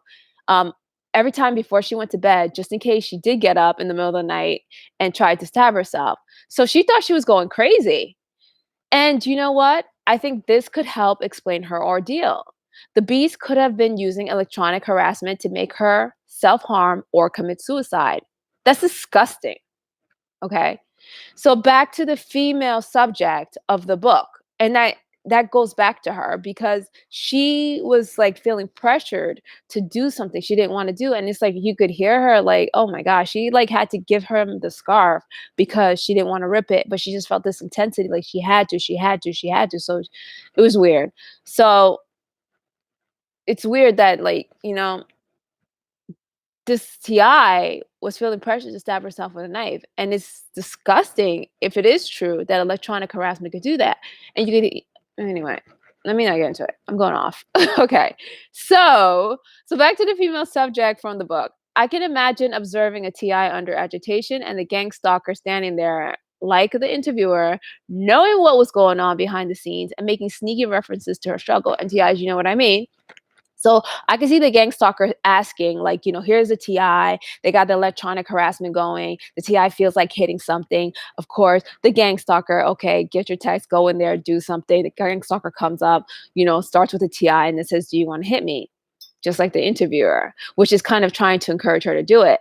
Then the gang stalker will like continue agitating her so she could actually act out that aggression. So imagine like the female who's sitting there, and it's like the way he wrote it, you could see her like really trying to hold back on this feeling to like hurt someone or hurt herself or to rip something apart. So could you imagine like a TI sitting there and this gang stalker is like knowing what's going on and that the electronic harassment works. This gang stalker's coming in and they're like, do you want to hit me? And the TI is like trying to hold back. And then they're just like agitating, pushing and pushing and pushing. They'll probably get hit, And I think, that's probably something to consider too. Like, what is this electronic harassment for? What's it being used for? How are they directing it? What's their agenda with this thing? And of course, it's probably multiple agendas. So, yeah. So then the after knowing that she's stimulated and the electronic harassment is working, and of course, you know how if you in the book, he what's his name? Legato says that he notices all this because he's observing like her expression, her body language, and everything, and he could tell when she's agitated and when the stimulus is working. So these gang stalkers, okay, they're watching you like all the time, and they probably, because they're predators, and they're like in tune with, and this is like, it's disgusting. They've probably been doing this all their lives. They'll know like you the certain like you think you're like they'll know like certain things to tell when you're agitated and stuff and when they can go in for the kill or go in, to push you over the edge. They know when they probably are easier. They probably have an easy time telling when you're at the brink. I mean, that this doesn't mean that you can't fool them. They're stupid. Well, not all of them, but most of them. Doesn't mean that you can't fool them. It just means that they're like, since they got that predatory instinct like that they've been using all their lives, they probably will know when you're agitated, even though you're trying to keep composure. It's like, but not all the time. So I don't want you to like feel like, oh my god, they can read my every move, because they can. They're anyway. So so back to this. So then the gang stalker could agitate the TI so she could act out aggression. And I wanted to say let it out, but that is a mistake that many make in the beginning. Many TIs think that the feeling is coming from them, from within them, that they are experiencing inner turmoil or fighting their demons, when in reality they're fighting external stimuli. The body recognizes that this is, excuse me, the body recognizes this harmful command. So her body said, "Okay, this is a harmful command. I'm gonna look," but the command was saying, "Get angry." You know what? I can't say that, because he says the stimulus can't direct anything. But the stimulus, he got her angry. But the way it worked on her was that it got her so angry that she wanted to tear something up. And so that's how the body, oh, okay, that's interesting. But anyway, so yeah, so that's how, so the stimulus came in to increase her aggression, and he pushed it and pushed it and pushed it. And her body's way of responding to that was like get angry and tear something up. But that wasn't coming from her. The body was just trying to make sense of what it was feeling, or where this aggression was coming from. And that's how, and the mind too, because my body's like, what is going on? The mind's like, what is going on? And they just come together and make up this thing. Okay, well, just get angry and tear something up, because they want to just relieve that pressure. And but she knew it wasn't coming from her. The body, because she resisted it. If you saw that she resisted that urge, and she did everything to stop it. So somehow the body and the mind knew that this wasn't coming from her. Because, she probably was like, even though I don't know if she was I don't know if she was the one with the epilepsy or with the mental illness, but she didn't want to act that out, especially not in front of therapists. It's one thing crazy people know. Unless you're like extremely crazy, you don't get crazy in front of your therapist, because that could get you in a lot of trouble. So she was trying to like work it out, this aggression out, but I'm rambling. So anyway, so yeah. So she was like, get angry. So, but whatever. The command, the stimulus wasn't, the command wasn't coming from her, get angry, tear something up. No, the electrical stimulation wasn't telling her to get angry and tear something up. So I can't say that. But the electrical stimulation was increasing her aggression. And the way she was going to act out that stimulation was to get something and tear it up. So, but either way, that wasn't coming from her. Sorry, I lost my section here. And Palladium, blah, blah, blah, blah. If you want to know what I'm reading, I read ahead and then I make notes, and then I go back and I read my notes. And that's what I'm reading to you, my notes. And that was like an error, I think. I wrote that the command was to get angry and tear something up, but that's not true, because, like I said, the electricity doesn't tell you what to do. It just raises your aggression, and then the body acts out in a way, it gets acted out. It's kind of, and that's interesting actually, because it's kind of like it's tailor made, just like these beasts. Like the campaigns have a similar component to all of them, but it's also tailor made for you. So even though, like, everyone's going to get that electronic harassment to increase aggression, but this person might increase their aggression by punching a pillow. Punch a pillow, don't punch a person. And this person might increase their aggression by, painting, because that's how they release their aggression, and like in a very nonviolent way. Another person might actually punch a person. So it's just like, it's the stimulus, and that's the common ground. They have the stimulus, and the electronic harassment is going to hit you with aggression, but how it acts out is all dependent on the target, and that's why they kind of like tailor make everything. So anyway, let me find my place, because I'm rambling again. See, I told you, if I make a mistake, I will call myself out. Well, not call myself out, but I will, correct it. Let it out. Okay. So I want to say that, she was feeling this pressure to act out an aggression. So that I could say she was feeling like a pressure to act out an aggression. Um, and I wanted to say let out that aggression, but the mistake that many make in the beginning was that many TIs think that, the feelings come from within them, that what they're experiencing, I already read that part, but I'll read it again. What they're experiencing is inner turmoil or fighting their demons, when in reality, they're fighting external stimuli. The body recognizes this harmful command. Okay, I'm not going to read that part because I just clarified it. Okay, so the body recognizes the harmful stimulus, okay, is not coming from itself. The mind is trying to figure it out. Where is this coming from? Isn't that a common thing that people say? Where's this coming from? Where is all this anger coming from? And then they go soul searching to find an answer, but the answer may not be, excuse me, but the answer may be something other than the usual substance.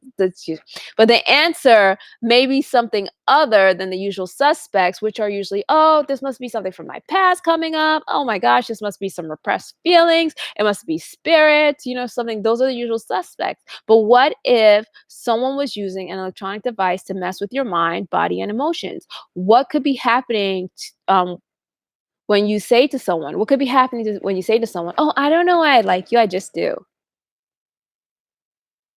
you know? And, you say that a lot. It's like, sometimes have you ever had a time when there were red flags? Have you ever had a time when there were red flags about someone, but for some strange reason, you just stayed around to find out later that you should have run the other way? What was going on? Did you blame yourself and call yourself stupid? What if it was something else? People always talk about toxic people or energy vampires, people who seem to suck the life out of you or you feel drained after being around them. You know, what if that was electronic harassment? What if that's part of electronic harassment? These psychopaths will use their devices to get what they want. You don't have to be a TI. You just have to be useful to them in some way for them to go after you. It's called narcissistic. We talked about it. It's narcissistic, psychopathic, or narcissistic supply. And the gatos, so it's just like, that's what I'm saying. The general public really, really like, you're not like exempt from this. And I'm not trying to say that to spur you into action. I'm just, like I said, I don't want anyone to be a sitting duck for these people, you know. So I'm just trying to like make you more aware of everything.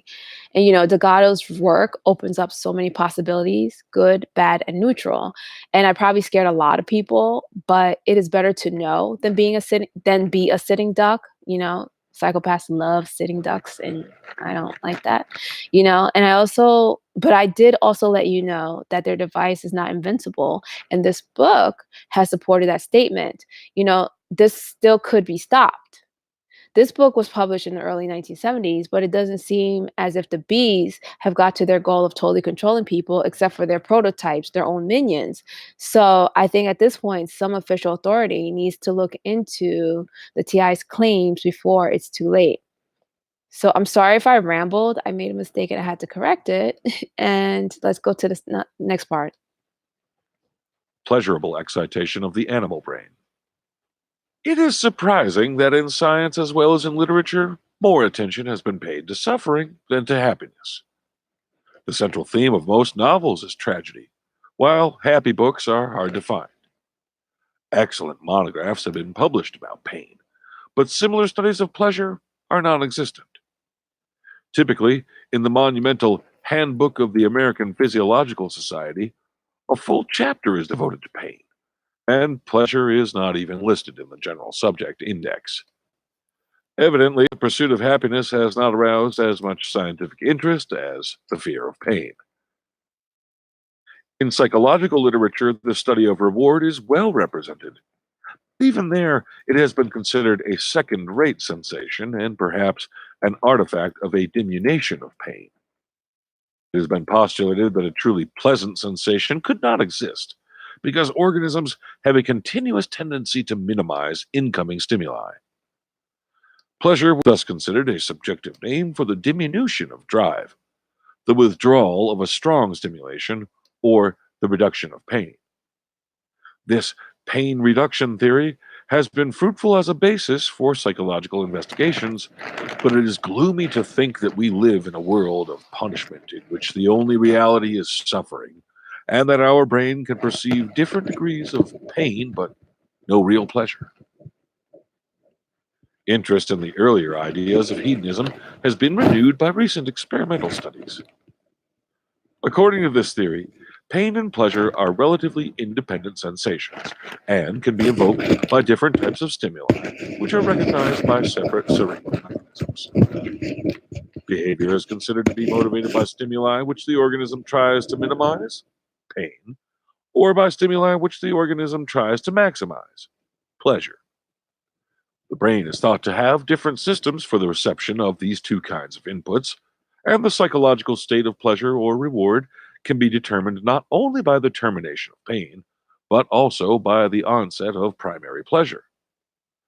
The discovery of two anatomically distinct mechanisms in the brain, one for punishment, as mentioned earlier, and one for reward, provides a physiological basis for the dualistic motivation postulated in hedonism.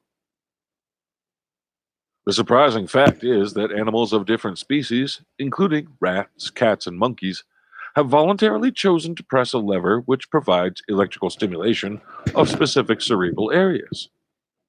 The demonstrations are highly convincing because animals which initially pressed a lever to obtain the reward of sugar pellets later pressed at similar or higher rates when electrical stimulation was substituted for food. These experiments showed conclusively that the animals enjoyed the electrical impulses, which were delivered only at their own demand. Watching a rat or monkey stimulate its own brain is a fascinating spectacle.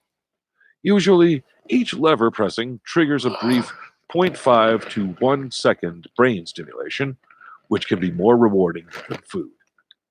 In a choice situation, hungry rats ran faster to reach the self stimulation lever than to obtain pellets, and they persistently pressed this lever, ignoring food within easy reach. Rats have removed obstacles, run mazes, and even crossed electrified floors to reach the lever that provided cerebral stimulation. Not all areas of the brain involved in pleasurable effects appear equally responsive. The highest lever pressing rates, of up to a remarkable 5,000 times per hour, were recorded by animals self stimulating in the posterior hypothalamus. Excitation of rhinencephalic structures, of only about 200 times per hour, was considered moderately rewarding. And in sensory or motor areas, animals self stimulated at merely a chance level of 10 to 25 times per hour. And these areas were classified as neutral. As should be expected, when stimulation was shifted from rewarding areas to nuclei in the punishment system in the same animals, they pressed the lever once and never went back, showing that in the brain of the same animal there were two different groups of structures, one rewarding and the other aversive. A systematic analysis of the neuroanatomical distribution of pleasurable areas in the rat shows that 60% of the brain is neutral, 35% is rewarding, and only 5% may elicit punishing effects. The idea that far more brain is involved in pleasure than in suffering is rather optimistic and gives hope that this predominance of the potential for pleasurable sensations can be developed into a more effective behavioral reality. Because of the lack of verbal communication with animals, any ideas about what kind of pleasure, if any, may be experienced during ESB is a matter of speculation.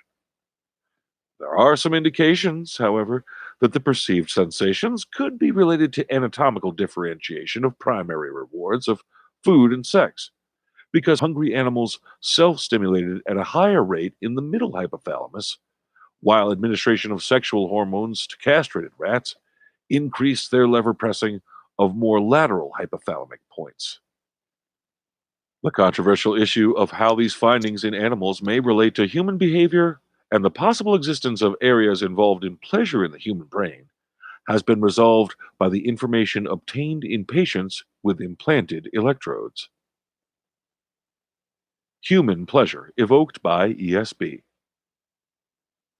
On the basis of many studies during cerebral surgery, Penfield has said of anger, joy, pleasure, and sexual excitement in the human brain that, so far as our experience goes, neither localized epileptic discharge nor electrical stimulation is capable of awakening any such emotion. One is tempted to believe that there are no specific cortical mechanisms associated with these emotions. This statement still holds true for the cerebral cortex, but studies in human subjects with implanted electrodes have demonstrated that electrical stimulation of the depth of the brain can induce pleasurable manifestations, as evidenced by the spontaneous verbal reports of patients, their facial expression and general behavior, and their desire to repeat the experience. In a group of 23 patients suffering from schizophrenia, electrical stimulation of the septal region, located deep in the frontal lobes, produced an enhancement of alertness, sometimes accompanied by an increase in verbal output, euphoria, or pleasure. In a more systematic study in another group of patients, further evidence was presented of the rewarding effects of septal stimulation. One man, suffering from narcolepsy, was provided with a small stimulator and a built-in counter which recorded the number of times that he voluntarily stimulated each of several selected points in his brain during a period of 17 weeks. The highest score was recorded from 1 point in the septal region, and the patient declared that pushing this particular button made him feel good, as if he were building up to a sexual orgasm. Although he was not able to reach the endpoint and often felt impatient and anxious. His narcolepsy was greatly relieved by pressing this septal button. Another patient with psychomotor epilepsy also enjoyed septal self-stimulation, which again had the highest rate of button pressing and often induced sexual thoughts. Activation of the septal region by direct injection of acetylcholine produced local electrical changes in 2 epileptic patients and a shift in mood from dysphoria to contentment and euphoria, usually with concomitant sexual motivation and some orgastic sensations. Further information was provided by another group of 65 patients suffering from schizophrenia or Parkinson's disease, in whom a total of 643 contacts were implanted, mainly in the anterior part of the brain. Results of ESB were grouped as follows. 360 points were positive 1, and with stimulation, the patients became relaxed, at ease, had a feeling of well-being, and or were a little sleepy. Another 31 points were positive 2, and the patients were definitely changed, in a good mood, felt good. They were relaxed, at ease, and enjoyed themselves, frequently smiling. There was a slight euphoria, but the behavior was adequate. They sometimes wanted more stimulations. Excitation of another 8 points evoked behavior classified as positive 3, when the euphoria was definitely beyond normal limits. The patients laughed out loud, enjoyed themselves, and positively liked the stimulation and wanted more. ESB of another 38 points gave ambivalent results, and the patients expressed occasional pleasure or displeasure following excitation of the same area. From 3 other points, responses were termed orgasm, because the patients initially expressed enjoyment and then suddenly were completely satisfied and did not want any more stimulation for a variable period of time.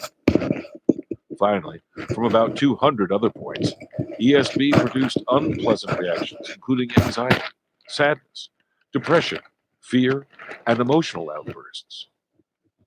One of the moving pictures taken in this study was very demonstrative, showing a patient with a sad expression and slightly depressed mood, who smiled when a brief stimulation was applied to the rostral part of the brain, returning quickly to his usual depressed state, to smile again as soon as stimulation was reapplied.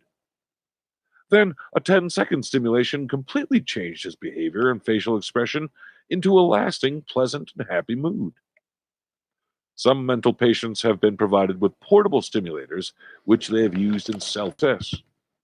These results indicate the need for careful functional exploration during brain surgery in order to avoid excessive euphoria or depression when positive or negative reinforcing areas are damaged.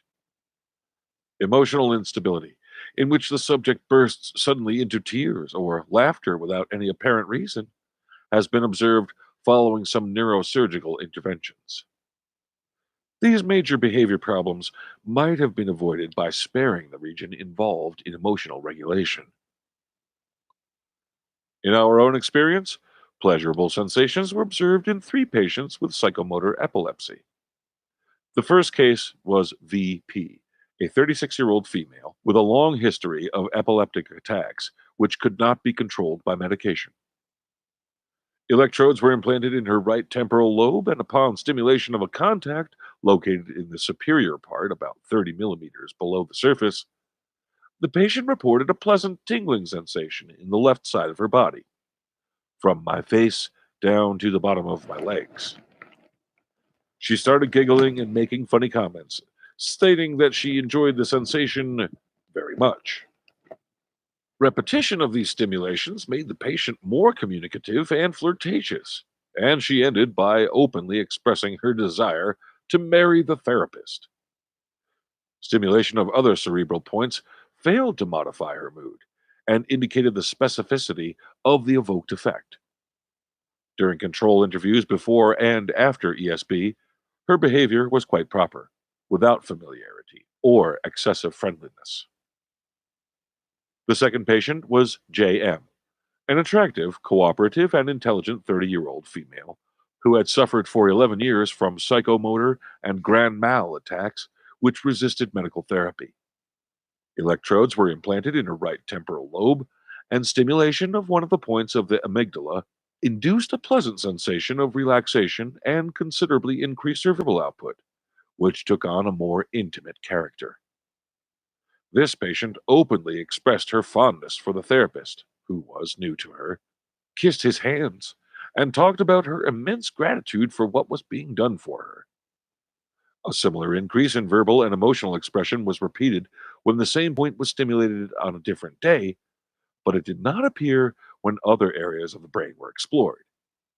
During control situations, the patient was rather reserved and poised. The third case was AF, an 11-year-old boy with severe psychomotor epilepsy. 6 days after electrode implantation in both temporal lobes, his fourth tape recorded interview was carried out while electrical activity of the brain was continuously recorded, and 5-second stimulations were applied in a prearranged sequence at intervals of about 4 minutes. The interviewer maintained an air of friendly interest throughout, usually without initiating conversation. After 6 other excitations, point IP, located on the surface of the left temporal lobe, was stimulated for the first time, and there was an open and precipitous declaration of pleasure. The patient had been silent for the previous 5-minute interval, but immediately after this stimulation, he exclaimed, "Hey, you can keep me here longer when you give me these. I like those." He went on to insist that the ongoing brain tests made him feel good. Similar statements of an emphatic expression of feeling good followed 8 of a total 16 stimulations of this point during the 90-minute interview. Several of these manifestations were accompanied by a statement of fondness for the male interviewer, and the last one was accompanied by a voluptuous stretch. None of these manifestations appeared during the control pre-stimulation period of 26 minutes, or during the 22 minutes when other points were excited. Statistical analysis of the difference between the frequency of pleasurable expressions before and after the onset of stimulations proved that the results were highly significant. The open expressions of pleasure in this interview and the general passivity of behavior could be linked, more or less intuitively, to feminine strivings. It was therefore remarkable that in the next interview, performed in a similar manner, the patient's expressions of confusion about his own sexual identity again appeared following stimulation of point LP.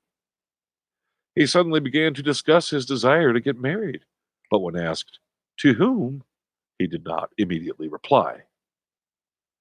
Following stimulation of another point and a 1 minute, 20-second silence, the patient said, "I was thinking, I was saying this to you, how to spell yes, YES.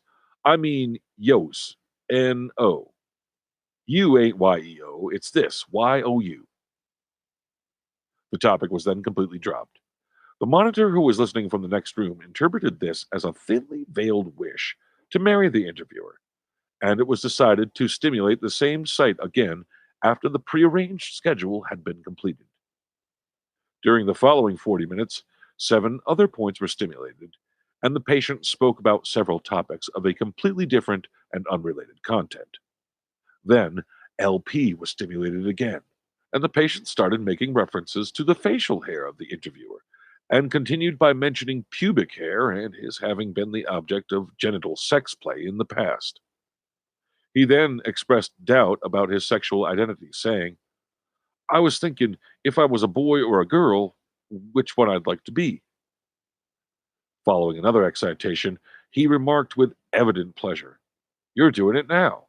And then he said, I'd like to be a girl. In the interpretation of these results, it is necessary to consider the psychological context in which electrical stimulation occurs, because the personality configuration of the subject, including both current psychodynamic and psychogenetic aspects, may be an essential determinant of the results of stimulation.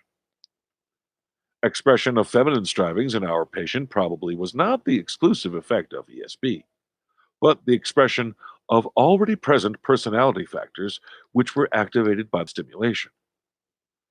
The balance between drive and defense may be modified by ESB, as suggested by the fact that after one stimulation, the patient said without apparent anxiety, I'd like to be a girl. But when this idea was presented to him by the therapist in a later interview without stimulation, the patient became markedly anxious and defensive. Minute-to-minute changes in personality function, influenced by the environment and by patient-interviewer relations, may modify the nature of specific responses. And these variables, which are difficult to assess, must be kept in mind. Okay, so that's the next 15 minutes. I think it's important to say that um, even though these people might, even though electronic harassment might affect your feelings by trying to not implant, but stimulate certain feelings in you, you, as far as I know now, um, you can decide how to express those feelings still. So if you're a TI, and I know one TI was when I did the should TIs date, he was like, oh well, I'm interested in electronic harassment, and it seemed like he was frustrated with some of the things that are out there. I can't really like tell you what to do, but I just wanted you to know that if you are experiencing electronic harassment, and if it does get to the point where you're experiencing aggression, you know, maybe you haven't found a way to stop that stimuli, an aggressive stimuli, or reduce it, or but you could determine how you respond to it. Like I said, some people, maybe if drew a really angry picture, maybe you could go and, what I say, punch a pillow. That helps. Maybe you can, get on your treadmill and run, just find a way that if they're hitting you with this, to kind of like diffuse that electronic harassment. And I'm not trying to say, I'm not certain yet if the electronic harassment, they're using electronic harassment in that. I suspect that they may be, so it's not definite. So don't think that, I'm definitely saying it's true or not. That's definitely a possibility, but I can't really say right now whether or not that is. But I can say that if that is a possibility, they might direct the aggression, the increase, whatever stimulus that increases aggression in you, but you could direct how it's expressed, or if you choose to express it. So with that said, let's go to the next 15 minutes, my commentary. So it says the highest score was recorded from one point in the septal region, and the patient declared that pushing this particular button made him feel good as if he were building up to a sexual orgasm, although he was not able to reach the end point and often felt impatient and anxious. Another patient with psychomotor epilepsy also enjoyed septal self-stimulation, which again had the highest rate of button pressing and often induce sexual thoughts. Activation of the septal region by direct injection of acetylcholine produced local electrical changes in two epileptic patients and a shift in mood from dysphoria to contentment and euphoria, usually with concomitant sexual motivation and some orgastic sensations. And that's on page 64. Some TIs have reported some TIs have reported electronic rape.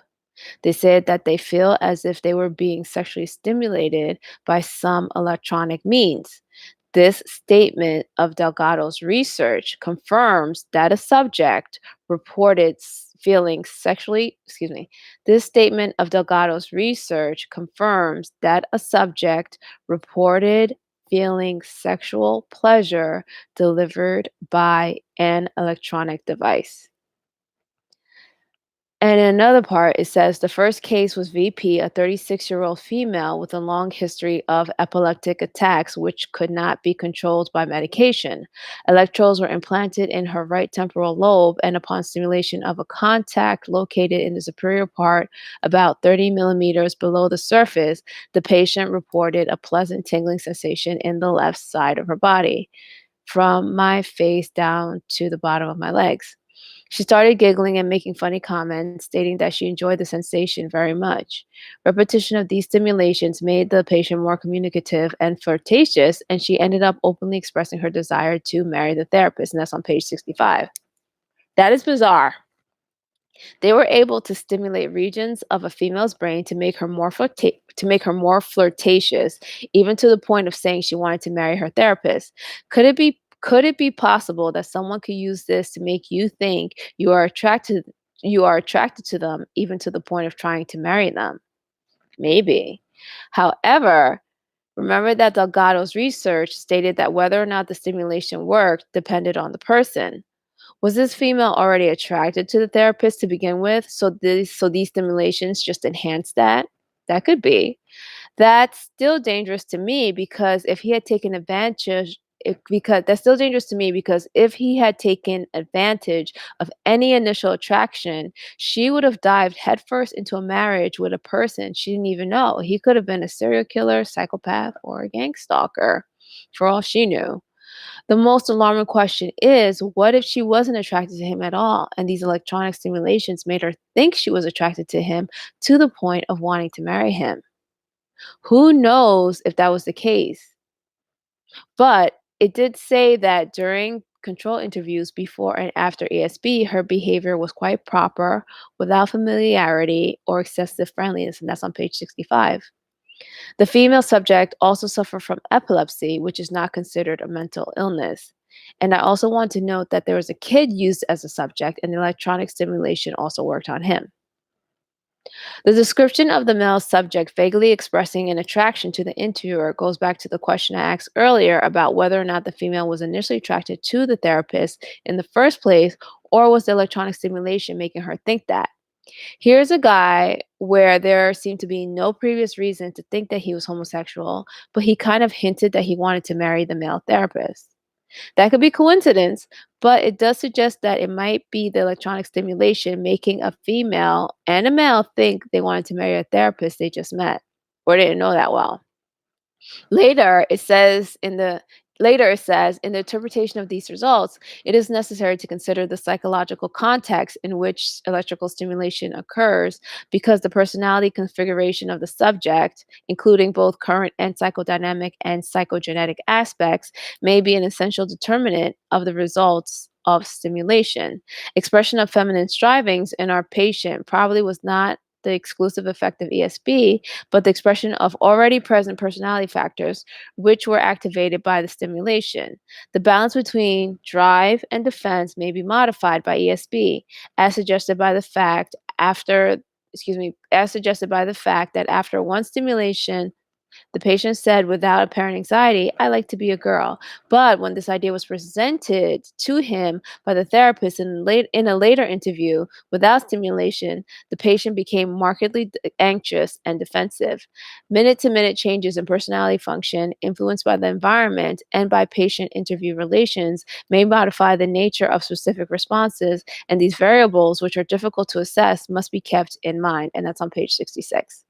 So this just says the same thing as before. The results depend on the person and circumstances. Maybe this guy was a closeted homosexual, and the electronic stimulation enhanced his hidden sexuality, the balance between drive and what was the thing? And defense. So the balance between drive and defense the balance between drive and defense may be modified by ESB. ESB, in case you forgot, is short for electrical stimulation of the brain. So ESB increased his drive and lowered his defense. But was the drive there in the first place, or did ESB make this guy think he was a homosexual? Notice that he also said he wanted to be a girl. I wonder if the machine made him feel feminine, so he wanted to marry a guy. A gay guy wouldn't necessarily want to be a girl. So did the straight subject, and we're supposing he was straight, perceive himself as feminine or a girl and therefore felt attraction to the male therapist as a girl would. There's no way to tell. This is scary in this day and age because society is more open to transgender identity. If Delgado's mind altering technology got into the wrong hands, a lot of people could be left confused about their sexuality and gender identity. My concern is not whether someone is transgender or not, nor is it if they are homosexual or not. My concern is that someone could be made to falsely believe that they are transgender and spend money on permanent surgery only to find out later that they had no issues with their born gender. That would be terrible and traumatic. If someone is sure that they want to change genders, that is their business, not mine. I'm not even going there. I'm worried about a device being used to confuse people into thinking something that is not true to who they are or who they want to be, to the point that they will make irreversible changes that they might later regret. Delgado's research shows that the brain is influenced by frequencies and electronic signals, whether they be from radio or something else. This is why you see a lot of videos of TIs doing frequency scans and using devices that measure some kind of electrical signal. Audience, I hope, and by audience I mean the general public, I hope you understand why they are doing this and why they are doing it. I hope you understand what they are doing and why they are doing it now. The TI suspect that they are being assaulted with electronic signals that cause pain, discomfort, or some other disruptive effect. Since these signals are invisible and hardly anyone believes that the TIs are being assaulted by electronic harassment, the TIs are trying to use meters and other devices to try and prove it.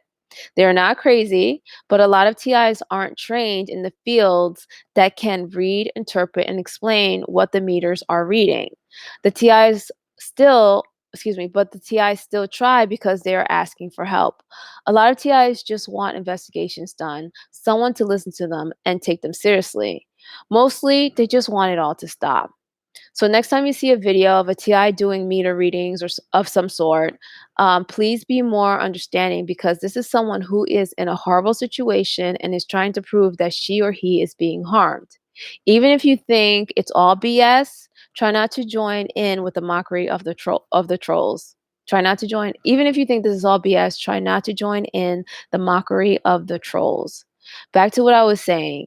Delgado's research shows that the brain is influenced by frequency and electrical signals, whether they be from radio or something else. The body has natural defenses against outside stimulus affecting its internal equilibrium. That's why Delgado had to do surgery to attach a device directly to the brain. That's also why a lot of TIs think they are chipped. I already mentioned smart dust as an alternative to implanted microchips. Although other alternatives are x-rays, microwaves, and ultrasounds. These are non-invasive ways to do what Delgado did. That is also why the audience or the general public may see a lot of TI videos on microwaves, X rays, and ultrasound. Delgado's research opened up a lot of doors to influencing the body with electronic devices and doing so remotely. It should be easy to see how Delgado's research can advance from implanting big receivers in a person's head and delivering stimulus to, excuse me, it should be easy to see how Delgado's research can advance from implanting big receivers in a person's head and delivering stimulus through a clunky remote control to remotely delivering those signals through microwaves, X rays, or ultrasound, and also being able to do so remotely with an app. I'm not saying that you have to believe that what the TIs are saying is true, but I hope that you can see that what they are saying is very possible and probable. Cutting edge research like Delgado's, it was cutting edge back in the 1970s, almost always leads to more research to make it better and better, whether it's publicly or privately funded, whether the public accepts it or not. If there will if there will be a public outcry, as in the case of Delgado's research, it probably will be funded and continued privately until a way is made, excuse me, if there will be public outcry, as in the case of Delgado's research, it probably will be funded and continued privately until a way to make it more acceptable to the public is found, even if that means taking the research to other places where there's less resistance. And that's usually how it goes. So I'm just saying that Delgado's research and research like Delgado's can advance whether or not the public likes it or not. And I think during the first part, I read a statement by Delgado where he said that. He just emphatically said it. You can watch that again if you want. But usually in cases like that, and I also mentioned in part one that that's what a lot of pharmaceutical companies do. When the FDA won't let them do research or experiment on certain drugs, they usually take it to a different country or elsewhere and then do their research. And then once they find it's more effective and could pass through the FDA, they bring it back to the States. So it's not impossible for research that has no public funding. There's a big public outcry, and it's not accepted by the FDA. There's no, um, it can still continue, and that's what I was pointing out. So with that said, let's go to the next 15 minutes. Friendliness and increased conversation under electrical control. Human relations evolve between the two opposite poles of love and hate, which are determined by a highly complex and little understood combination of elements, including basic drives, cultural imprinting, and refined emotional and intellectual characteristics. This subject has so many semantic and conceptual problems that few investigators have dared to approach it experimentally. And in spite of its essential importance, most textbooks of psychology evade its discussion. To define friendliness is difficult, although its identification in typical cases is easy. And in our daily life, we are continuously evaluating and classifying personal contacts as friendly or hostile. A smiling face, attentive eyes, a receptive hand, related body posture, intellectual interest, ideological agreement, kind words, sympathetic comments, and expressions of personal acceptance are among the common indicators of cordial interpersonal relations. The expression of friendship is a part of social behavior, which obviously requires contact between two or more individuals. A mutually pleasurable relation creates a history and provides each individual with a variety of optic, acoustic, tactile, and other stimuli, which are received and interpreted with a friendly bias.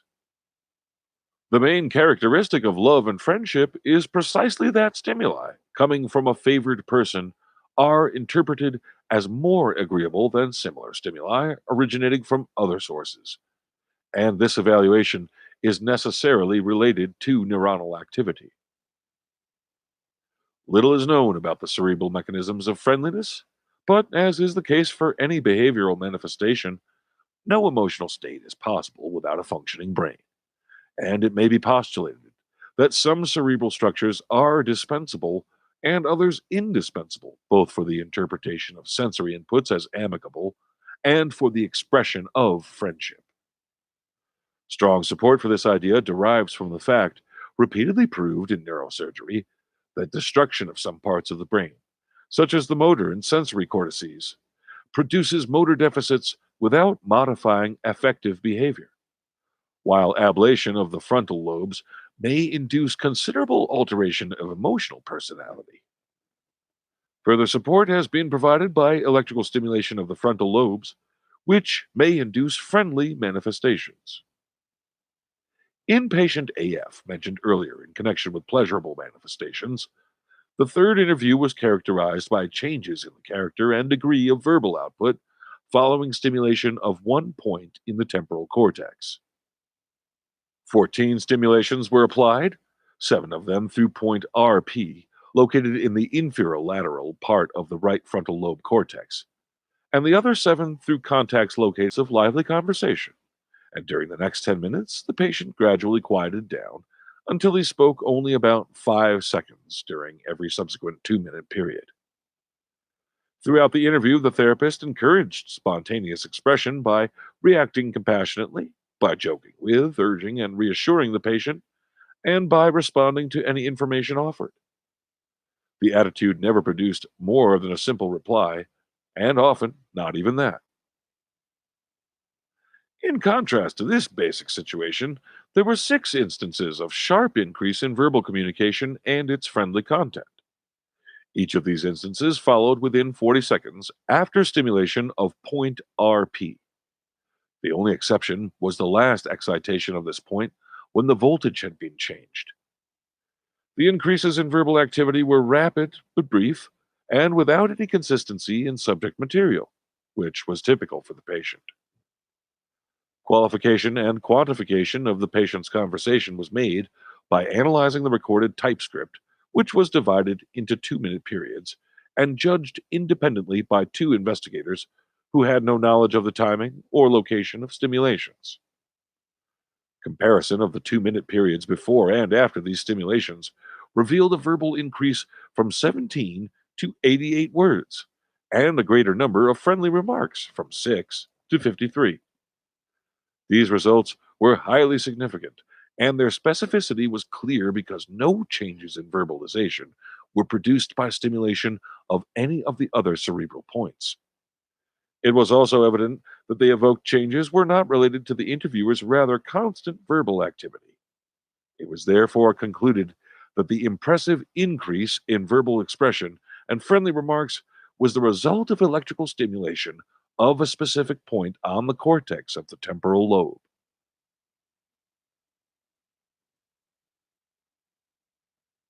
Chapter 15: Hallucinations, Recollections, and Illusions in Man. Hallucinations may be defined as false perceptions in the absence of peripheral sensory stimulation, and they probably depend on 2 processes. 1, the recollection of stored information, and 2, its false interpretation as an extrinsic experience entering through sensory inputs. Very little is known about the cerebral mechanisms responsible for these phenomena, but apparently the frontotemporal region of the brain is somehow involved because its electrical stimulation may evoke hallucinations. In some patients, electrical stimulation of the exposed temporal lobe has produced the perception of music. Occasionally, it was a determined tune, which could be recognized and hummed by the subject, and in some cases, it was as if a radio or record were being played in the operating room. The sound did not seem to be a recollection, but resembled an actual experience in which the instruments of an orchestra or words of a song were heard. These artificially induced hallucinations were not static, but unfolded slowly while the electrode was held in place. A song was heard from beginning to end, and not all at once. In a dream, familiar places were seen, and well known people spoke and acted. Like spontaneous memories, the recollections induced by ESB could bring back the emotions felt at the time of the original experience, suggesting that neuronal mechanisms keep an integrated record of the past, including all the sensory inputs visual, auditory, proprioceptive, etc., and also the emotional significance of events. Electrical stimulation activated only one memory without reawakening any of the other records, which must be stored in close proximity. This fact suggests the existence of cerebral mechanisms of reciprocal inhibition, which allow the orderly recall of specific patterns of memory without a flood of unmanageable amounts of stored information. In no case has brain stimulation produced two psychical experiences at the same time, and the results have been on an all or nothing basis. In one of our patients, complex sensory hallucinations were evoked on different days when the depth of the tip of the left temporal lobe was electrically stimulated. The patient said, I just felt funny just now. Right then, all of a sudden, something else came to me. These people, the way this person talked, this married couple, as though the fellow came into my mind, as though like he was saying something like, oh, my mind drifted for a minute to something foolish. It seemed like he was coming out with some word, saying some word silly. The fact that stimulation of the temporal lobe can induce complex hallucinations may be considered well established, and this type of research represents a significant interaction between neurophysiology and psychoanalysis. The mechanism of the evoked hallucinations, however, is far from clear, and it is difficult to know whether the experiences are new creations based on the recombination of items from memory storage, and thus equivalent to psychotic hallucinations, or if the experiences are simply an exact playback of the past. In either case, the applied electricity is not creating a new phenomenon, but is triggering the orderly appearance at the conscious level of materials from the past, mixed, in some cases, with present perceptions. The order in the stream of perceived information is perhaps one of the most interesting qualities of this behavior, because it indicates something about the mechanisms for storage of information in the brain. Memory does not seem to be preserved as single items, but as interrelated collections of events, like the pearls on a string. And by pulling any pearl, we have access to the whole series in perfect order. If memory were organized in this way, it would be similar to the strings of amino acids forming molecules of proteins and carrying genetic messages.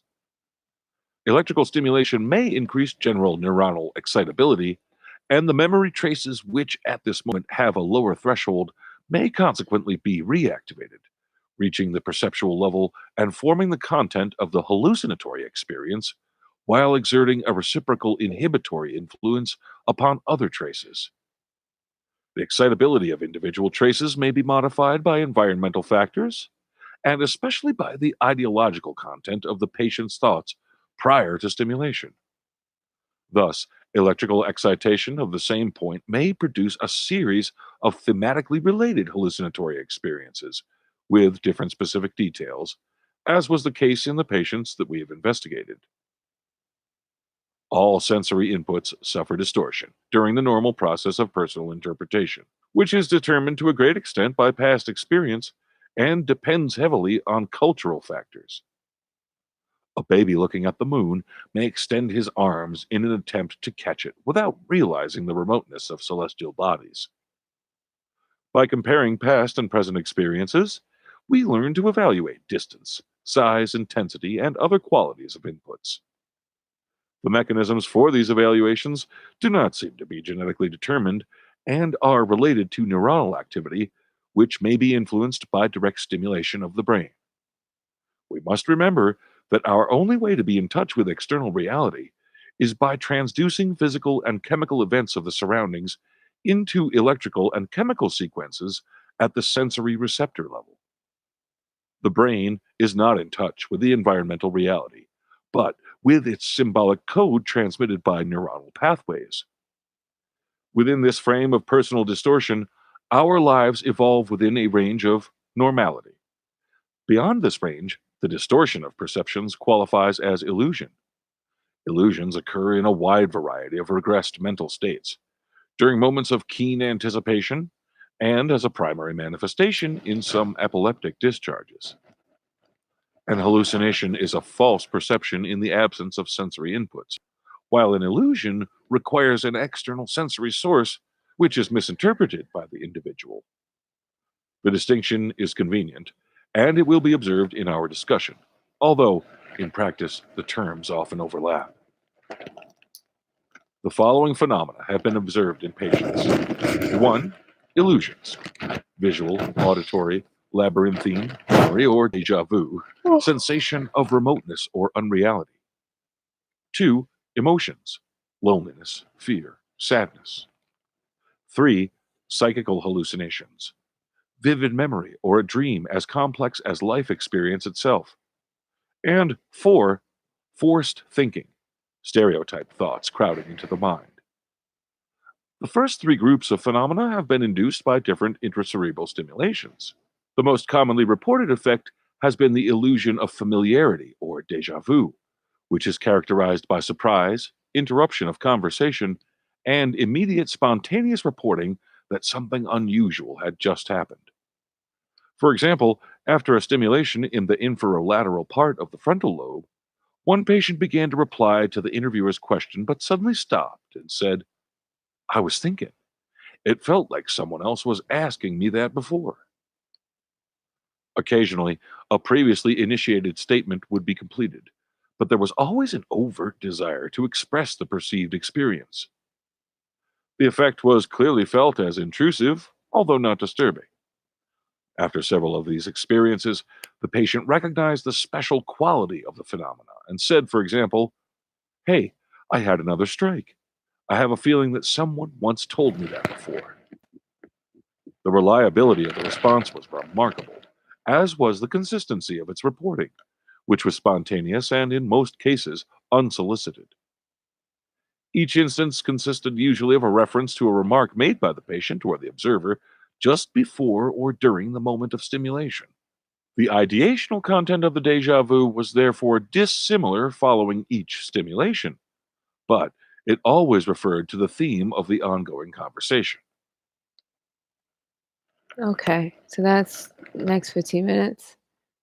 All right. So it isn't an important thing to keep in mind is that Delgado said that these electrical stimulations don't cause harm to the cells. It says in investigations of the brain as well as the muscle, electrical activation is preferable because it is not harmful for the cell and permits repeated studies of the same biological processes. By applying electricity, we can activate pre established functional mechanisms of a structure and discover its possible role in spontaneous behavior. And that was on page 18 of the PDF, that um, the link that I gave you.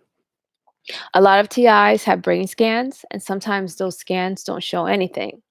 I don't know if it's because electronic harassment won't leave a bruise or scar. So, but maybe it leaves other traces of that are unknown. So, if you had a brain scan doesn't show anything, maybe that's why. I don't know. And it goes on later to say, in some patients, electrical stimulation of the exposed temporal lobe has produced the perception of music. Occasionally, it was a determined tune which could be recognized and hummed by the subject, and in some cases, it was as if a radio or record were being played in the operating room. The sound did not seem to be a recollection, but resembled an actual experience in which instruments of an orchestra or words of a song were heard.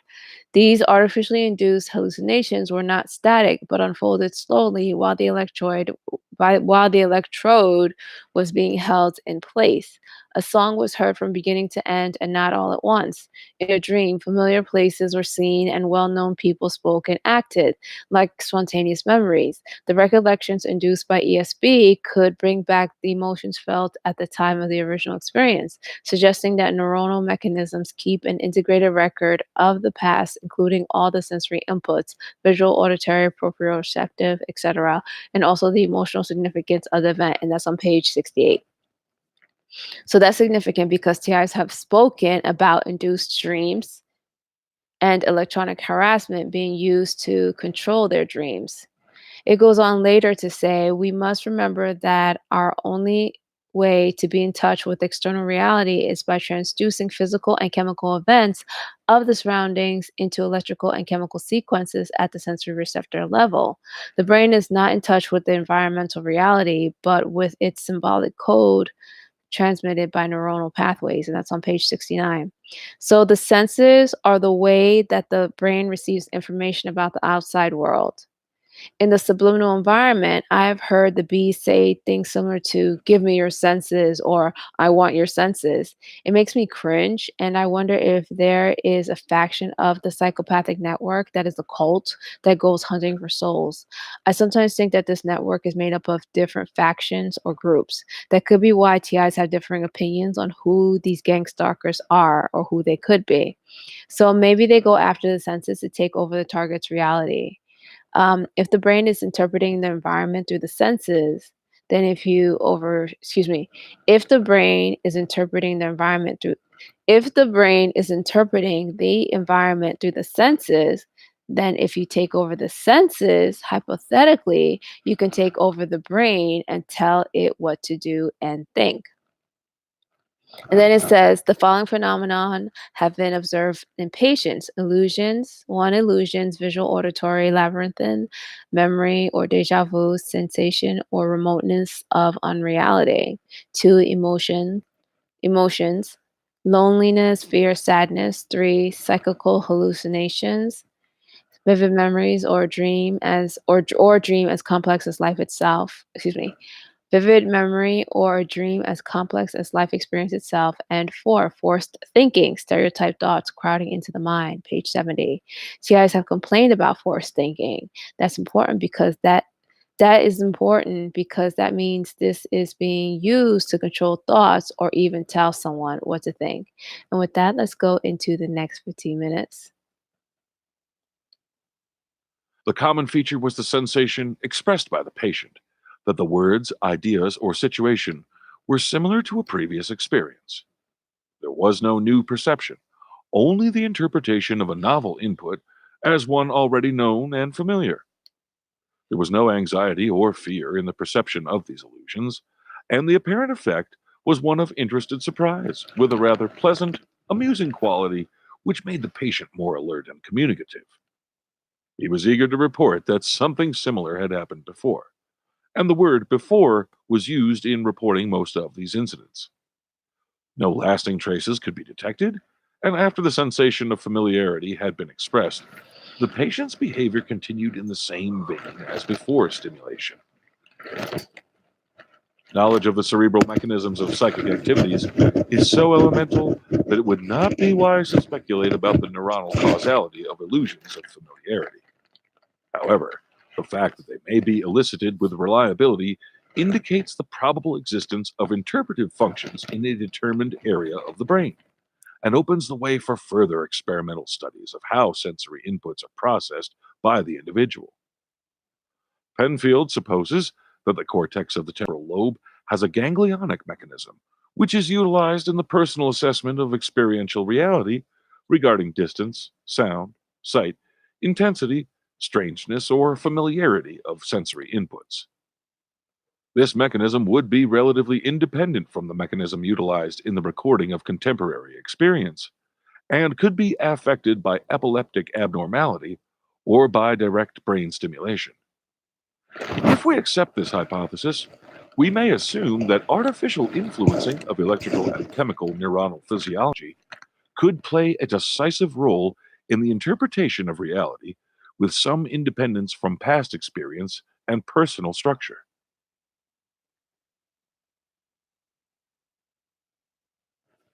Chapter 16: Inhibitory Effects in Animals and Man. The existence of inhibitory functions in the central nervous system was described in the last century by Sekhanov, Pavlov, and other founders of Russian psychology. Inhibition is a well known phenomenon, and it has been the theme of several recent symposiums. In spite of its importance, information about inhibitory mechanisms has not yet been integrated into the general body of scientific knowledge, and no chapter is devoted to this subject in most neurophysiological, psychological, and pharmacological textbooks. This lack of interest is surprising Because, as Morgan wrote 80 years ago, when physiologists have solved the problem of inhibition, they will be in a position to consider that of volition. And modern investigators maintain that inhibition and choice, rather than expression and learning, are the central problems of psychology. A shift in interest among scientists seems necessary to give inhibition its deserved importance, and the layman should also be aware of the decisive role of inhibition in the performance of most of our daily activities. The sound of a theater crowd at intermission is a continuous roar without intelligible meaning. During the performance, however, noises and individual conversations must be inhibited so that the voices of the actors can be heard. The brain is like a monumental theater, with many millions of neurons capable of sending messages simultaneously and in many directions. Most of these neurons are firing nearly continuously, and their sensitivity is like that of an enormous synaptic powder barrel, which would explode in epileptic convulsions in the absence of inhibitory elements. During the organized performance of behavioral responses, most neurons and pathways must remain silent to allow meaningful orders to circulate towards specific goals. Inhibition is as important as excitation for the normal physiology of the brain, and some structures have specialized inhibitory functions. It should, therefore, be expected that, in addition to inducing the many types of activities described in previous sections, ESB can also block performance of such activities by exciting pools of neurons whose role it is to inhibit these specific responses. To behave is to choose one pattern among many.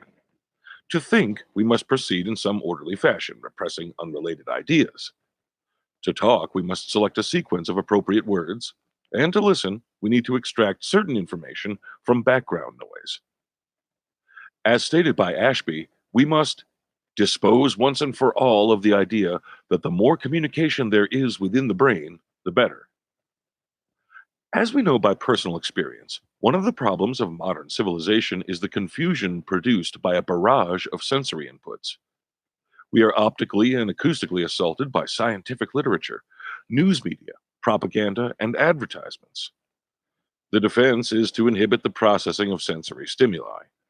Conscious and unconscious behavioral inhibition should not be considered passive processes, but active restraints, like holding the reins of a powerful horse, which prevent the disorderly display of existing energies and potentialities.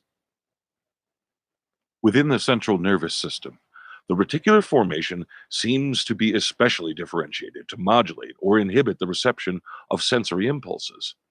And some other cerebral structures, including the thalamus, septum, and caudate nucleus, also possess important inhibitory properties, which can be activated by ESB. Three types of inhibitory processes which may be induced by electrical stimulation. 1. Sleep, which usually starts slowly and can easily be interrupted by sensory stimuli. 2. General inhibition, which affects the whole body, starts as soon as ESB is applied, and persists in spite of sensory stimulation. And 3. Specific inhibition, which appears immediately, affects only a determined pattern of behavior such as aggression or food intake, and may or may not be modified by sensory impulses. One example of sleep, induced in a monkey by application of ESB, showed that after 30 seconds of stimulation in the septal area, the animal's eyes started closing, his head lowered, his body relaxed, and he seemed to fall into a natural state of sleep. In response to noise or to being touched, the animal would slowly open his eyes and look around with a dull expression for a few seconds before falling asleep again. Similar results have been obtained in free ranging monkeys stimulated by radio.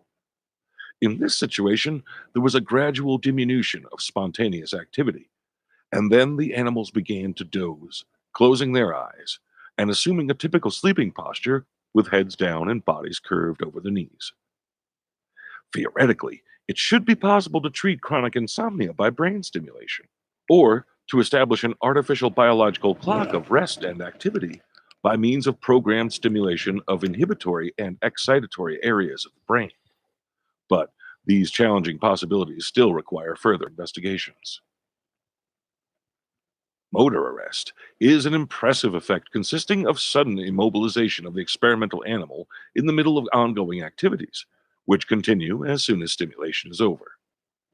It is as if a motion picture projector had been stopped, freezing the subjects in the position in which they were caught. A cat lapping milk has been immobilized with its tongue out, and a cat climbing stairs has been stopped between two steps. Other types of inhibitory effects are more specific and restricted to only one determined behavioral category. Typical examples are the inhibition of food intake, aggressiveness, territoriality, and maternal behavior. As these specific inhibitions do not influence general activities, they could pass unnoticed if the experimental situation was not properly arranged. Obviously, inhibition of appetite cannot be demonstrated in absence of food, nor can changes in maternal behavior be investigated when no babies are present. One example of how a hungry monkey loses appetite under the influence of brain excitation was presented as such. At the sight of a banana, the animal usually shows great interest, leaning forward to take the fruit, which he eats voraciously and with evident pleasure. However, his appetite is immediately inhibited as soon as the caudate nucleus is electrically stimulated. Then the monkey looks with some interest at the banana without reaching for it, and may even turn his face away, clearly expressing refusal. During stimulation, the animal is well aware of his surroundings, reacting normally to noises, moving objects, and threats, but he is just not interested in food. If a monkey is stimulated when his mouth is full of banana, he immediately stops chewing, takes the banana out of his mouth, and throws it away. Close to the hunger inhibitory area, there is a region which is involved in inhibition of aggressive behavior. When this part of the caudate nucleus is stimulated, the normally ferocious Macacus rhesus becomes tranquil, and instead of grabbing, scratching, and biting any approaching object, he sits peacefully, and the investigator can safely touch his mouth and pet it. During this time, the animal is aware of the environment, but has simply lost his usual irritability, showing that violence can be inhibited without making the animal sleepy or depressed. Identification of the cerebral areas responsible for ferocity would make it possible to block their function and diminish undesirable aggressiveness without disturbing general behavioral reactivity. Similar results have been obtained in chimpanzees. Chimpanzee Carlos was an affectionate animal who enjoyed playing with the investigators and had learned a variety of tricks, including throwing and catching a ball. Enticed by an expected food reward, he sat voluntarily in the restraining chair where recordings and experiments were conducted. Like most chimpanzees, Carlos became rather temperamental and was easily provoked into a tantrum by being punished, frustrated, or merely teased. He liked to be touched by people he knew, but not by strangers. He would show his defensive, anxious reaction when approached by an unfamiliar investigator. Fear and aggressive manifestations were, however, completely inhibited during electrical stimulation of the caudate nucleus. The animal displayed no emotion, appeared peaceful, and could be teased without any resulting disturbance. Other experiments in monkeys have also confirmed the pacifying possibilities of ESB. In the autocratic social structure of a monkey colony, the boss enjoys a variety of privileges, such as choosing female partners, feeding first, displacing other animals, and occupying most of the cage while the other monkeys avoid his proximity and crowd together in a far corner. This hierarchical position is maintained by subtle communication of gestures and postures. Boss may look directly at a submissive member of the group who will glance only furtively at his superior. And the boss may paw the floor and threaten by opening his mouth or uttering a warning cry if any low ranking animal does not keep a suitable distance. This social dominance has been abolished by stimulation applied for 5 seconds, once a minute for 1 hour, to the caudate nucleus in the boss monkey. During this period, the animal's facial expression appeared more peaceful, both to the investigator and to the other animals, who started to circulate freely around the cage without observing their usual respect. They actually ignored the boss, crowding around him without fear. During the stimulation hour, the boss's territoriality completely disappeared. His walking time diminished, and he performed no threatening or aggressive acts against other monkeys in the colony. It was evident that this change in behavior had been determined by brain stimulation because about 10 minutes after ESP was discontinued, the boss had reasserted his authority and the other animals feared him as before. His territoriality was as well established as during control periods, and he enjoyed his customary privileges.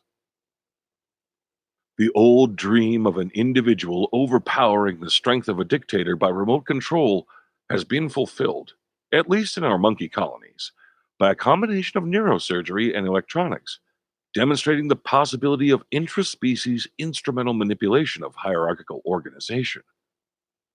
As shown in the study of a monkey named Ali, who was the powerful and ill tempered chief of a colony, often expressing his hostilities symbiotically by biting his hand or by threatening other members of the group. Radio stimulation in Ali's caudate nucleus blocked his usual aggressiveness so effectively that the animal could be caught inside the cage without danger or difficulty. During stimulation, he might walk a few steps, but he never attempted to attack another animal. Then, a lever was attached to the cage wall, and if it was pressed, it automatically triggered a 5 seconds radio stimulation of Ali. From time to time, some of the submissive monkeys touched the lever, which was located close to the feeding tray, triggering the stimulation of Ali. A female monkey named Elsa soon discovered that Ali's aggressiveness could be inhibited by pressing the lever, and when Ali threatened her, it was repeatedly observed that Elsa responded by lever pressing. Her attitude of looking straight at the boss was highly significant because a submissive monkey would not dare to do so for fear of immediate retaliation. The total number of Ali's aggressive acts diminished on the days when the lever was available, and although Elsa did not become the dominant animal, she was responsible for blocking many attacks against herself and for maintaining a peaceful coexistence within the whole colony. Okay. That is the next 15 minutes. All right.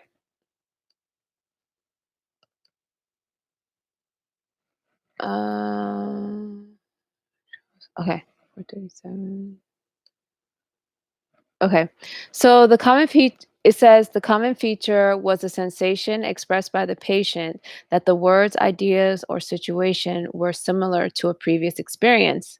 There was no perception, only the interpretation of a novel input as one already known and familiar. There was no anxiety or fear in the perception of these illusions, and the apparent effect was one of interested surprise with a rather pleasant, amusing quality, which made the patient more alert and communicative. And that's on page 70. This is alarming because this gives the ability to implant someone's mind with beliefs into with beliefs that she or he never had. And this goes to the first, in the beginning of the 15 minutes when they were talking about, they did some experiments and people were saying, "Oh, I think I heard." Excuse me. People were saying, "Oh, I think I heard that before," or they were having like deja vu moments, and that is norming. And what they were saying is that they were able to make people feel like they've had an experience before that they've never had.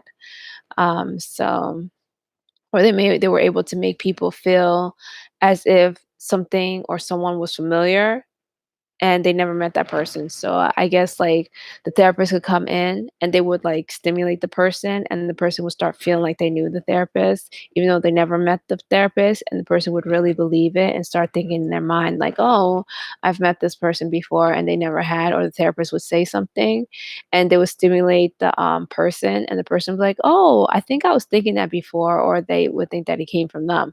So this is alarming because this gives the ability to implant someone's mind with beliefs into what, excuse me, this gives the ability to implant someone's mind with beliefs that she or he never had. Someone can actually think that they hold that belief or held that belief way before the person who put it in there said anything. There is no need for convincing, no need for persuasion, just press a button and the person agrees. For example, a person could be shopping and a gang stalker person could a gang stalker salesperson could make a person buy something that they can't afford or don't want to buy by using the device that can do what the ESP did. So you could someone could just walk into the store. Let's say they're going in to they're just looking at cars. Well, let me give an example. Okay, so that's just one example. You can think of other scenarios where people with no conscience can use something like ESP to manipulate and deceive others into thinking that they hold a belief, thought, or idea or opinion that they didn't. I think I'm going to leave you to think of that. I could give an example, but I'm not.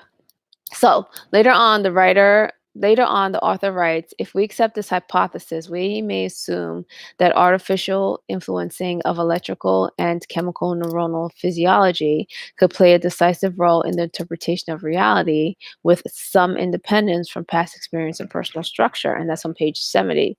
In other words, you could shape someone's reality by stimulating parts of their brain and could bypass their history and personality. The relieving part is that he said some independence. Let me read that in because I yawned. In other words, you could shape someone's reality by stimulating parts of their brain and could bypass their history and personality.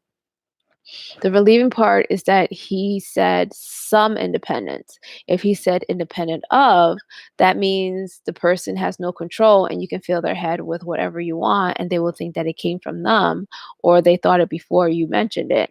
Some independence means that there are still personal defenses against injecting thoughts and beliefs into someone's head. To be a little more accurate, Delgado seemed to have Delgado seemed to have electrically stimulated the person's brain and then used conversation to inject the thoughts. The stimulation just gave the person illusions of familiarity. The stimulation just gave the person illusions of familiarity to whatever he said. And this is scary. After reading this far into the book, could you imagine what could have happened if Delgado was an evil psychopath who wanted to control everyone around him? He could have.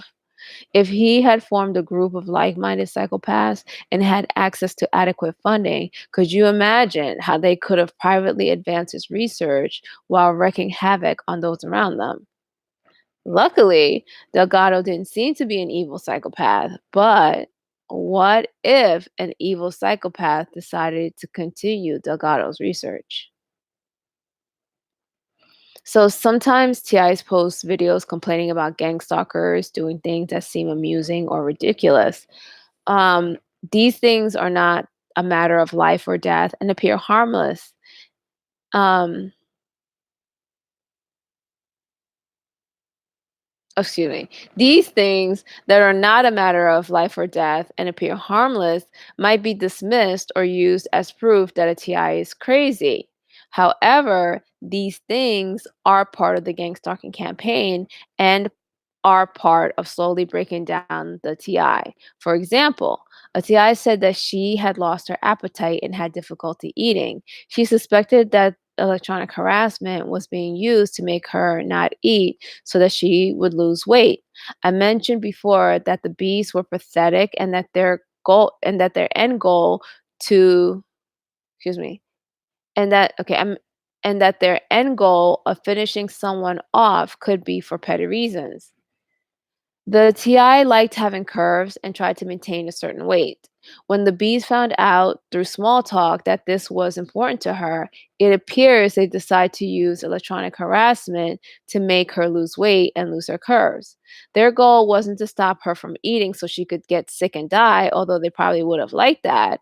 It was mainly to make her lose weight and lose her curves and be unhappy with her appearance. That is so petty and pathetic.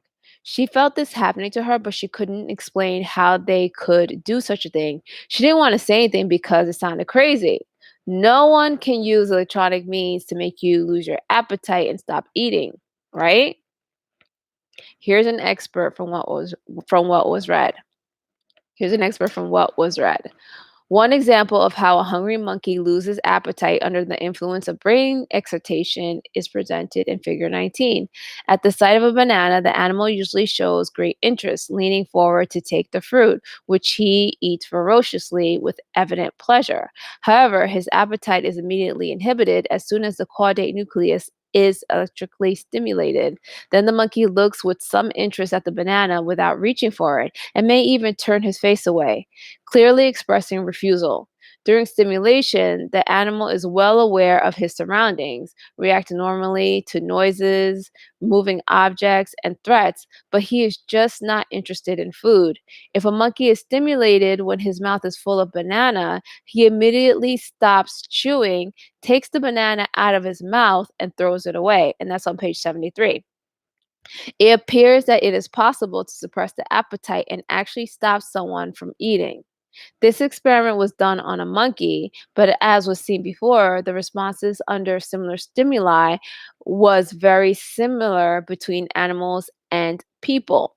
For anyone who thinks that it is ridiculous or crazy to suggest that other people could have continued Delgado's research because there are laws against it, it wouldn't receive public funding, and there was a big public outcry, I would like to notify you that there are laws against money laundering, drug dealing, and computer hacking. I would also like to notify you that despite there being laws against these things, no public funding and no public funding of any of it and constant public outcry, these three things are thriving and advancing to this day. Let's go on to the next 15 minutes. Appeasement of instinctive aggressiveness has also been demonstrated in an animal species which, for generations, has been bred to increase its ferocious behavior: the brave bull. Some races of bulls have been genetically selected for their aggressive behavior, just as others have been bred for farm work or meat supply. Brave bulls are stronger and more agile than their tamer relatives, and these differences in appearance and behavior must be supported at the neurophysiological level by different mechanisms of responses. The sight of a person, which is neutral for a tame bull, will trigger a deadly attack in a brave one. If we could detect functional differences in the brains of these two breeds, we could discover some clues about the neurological basis of aggression. This was the reason for implanting electrodes in the brains of several bulls. After surgery, different cerebral points were explored by radio stimulation while the animal was free in a small farm ring. Motor effects similar to those observed in cats and monkeys were evoked, including head turning, lifting of one leg, and circling. Vocalizations were often elicited, and in one experiment to test the reliability of results, a point was stimulated 100 times and 100 consecutive moos were evoked. It was also repeatedly demonstrated that cerebral stimulation produced inhibition of aggressive behavior, and a bull in full charge could be abruptly stopped. The result seemed to be a combination of motor effect, forcing the bull to stop and to turn to one side, plus behavioral inhibition of the aggressive drive. Upon repeated stimulation, these animals were rendered less dangerous than usual, and for a period of several minutes would tolerate the presence of investigators in the ring without launching any attack. Maternal behavior is one of the instincts most widely shared by mammals, and a baby rhesus monkey enjoys the first months of his life resting in the arms of the mother, who spends most of her time hugging, nursing, grooming, and taking care of him. If the pair are forcibly separated, the mother becomes very disturbed and expresses her anxiety by prowling about restlessly, threatening observers, and calling to her baby with a special cooing sound. It is promptly reciprocated by the little one, who is also extremely anxious to return to the protective maternal embrace. This strong bond can be inhibited by ESB, as demonstrated in one of our colonies, consisting of Rose and Olga with their respective babies, Rue and Ollie, plus a male monkey. Maternal affection was expressed as usual without being handicapped by the presence of electrodes implanted in both females. Several simple motor effects evoked by ESB, such as head turning or flexion of the arm, did not disrupt mother infant relations. But When a 10-second radio stimulation was applied to the mesencephalon of Rose, an aggressive attitude was evoked with rapid circling around the cage and self-biting of the hand, leg, or flank. For the next 8 to 10 minutes, maternal instinct was disrupted, and Rose completely lost interest in her baby, ignoring his tender calls and rejecting his attempts to approach her. Little Rue looked rather disoriented and sought refuge and warmth with the other mother, Olga, who accepted both babies without hesitation. About 10 minutes after ESB, Rose regained her natural maternal behavior and accepted Rue into her arms. This experiment was repeated several times on different days, with similar disruptive results for the mother infant relation. It should be concluded, therefore, that maternal behavior is somehow dependent on the proper functioning of mesencephalic structures, and that short ESB applied in this area is able to block the maternal instinct for a period of several minutes. Information about inhibitory effects induced by electrical stimulation of the human brain is more limited than our knowledge about inhibition in animals. The subject has great importance, however, because one of the primary aims of human therapy is to inhibit undesirable sensations or excessive neuronal activities. Some patients experience a type of intractable pain which cannot be alleviated by the usual analgesic drugs, and their unbearable suffering could be blocked by direct intervention in brain structures where sensations reach the perceptual level of consciousness. Illnesses such as Parkinson's disease and chorea are characterized by continuous involuntary movements maintained by neuronal discharges originating in specific cerebral structures, which could be inhibited by suitable therapy. Assaultive behavior constitutes one of the most disturbing symptoms of a group of mental illnesses and is probably related to the abnormal reactivity of limbic and reticular areas of the brain. Epilepsy is caused by explosive discharges which might be inhibited at their original source. Anxiety poses very difficult therapeutic problems, and its basic mechanism might be traced to the increased reactivity of specific areas of the brain. All of these disturbances could be cured, or at least diminished, if we had a better knowledge of their anatomical and functional bases and could inhibit the activity of neurons responsible for the phenomena. In the near future, important advances may be expected in this field, and already we have some initial clinical information demonstrating that ESB can induce inhibitory effects in man. For example, ESB applied to the supplementary motor cortex has slowed down or completely arrested voluntary motor activity without producing pain or any concomitant loss of consciousness. In other cases, stimulation of the frontotemporal region has caused an arrest response characterized by sudden cessation of voluntary movements, which may be followed by confusion, inappropriate or garbled speech, and overt changes of mood. More interesting from the therapeutic point of view is the fact that abnormal hyperkinetic movements have been inhibited for the duration of the applied ESB, allowing patients to perform skilled acts which were otherwise impossible. Normal motility in order to inhibit abnormal motility temporarily and restore useful skills. Somnolence with inexpressive faces, tendency to lower the eyelids, and spontaneous complaint of sleepiness, but without impairment of consciousness, has been produced in some patients by stimulation of the fornix and thalamus. In some cases, sleep with pleasant dreams has been induced, and occasionally sleep or awakening could be obtained from the same cerebral point by using a slow or high frequency of stimulation. Diminished awareness, lack of normal insight, and impairment of ability to think have been observed by several investigators during excitation of different points of the limbic system. Often, the patients performed automatisms such as undressing or fumbling without remembering the incidents afterward. Some of our patients said they felt as if their minds were blank or as if they had been drinking a lot of beer.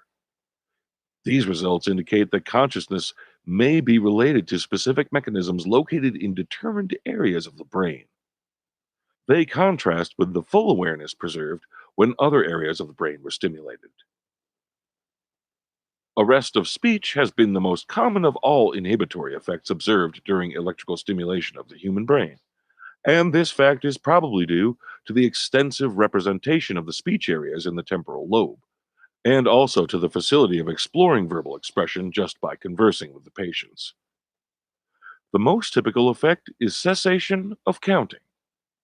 For example, one of our female patients was asked to count numbers, starting from 1. When she had counted to 14, ESB was applied, and speech was immediately interrupted, without changes in respiration or in facial expression, and without producing fear or anxiety. When stimulation ceased seconds later, the patient immediately resumed counting. She said that she did not know why she had stopped. Although she had heard the interviewer encouraging her to continue, she had been unable to speak. If the same stimulation was applied while the patient was silent, no effect could be detected by the observer or by the patient herself. In other cases, patients have been able to read and comprehend or to write messages that they were temporarily unable to verbalize. It is known that ESB activation of pleasurable areas of the brain can inhibit pain perception in animals, and similar results have also been reported in man, with an immediate relief of pain following septal stimulation. Because of the multiplicity of pathways in the nervous system which can transmit disagreeable sensations, it is often not possible to block all of them. And to alleviate unbearable suffering, it may be easier to inhibit the cerebral structures involved in the psychological evaluation of pain, blocking the components of anxiety and diminishing the subjective sensation of unpleasantness. There are also a few reports indicating that abnormal violence may be reduced by ESP. Heath has a movie showing a patient who self stimulated his own brain in order to suppress an aggressive mood as it developed.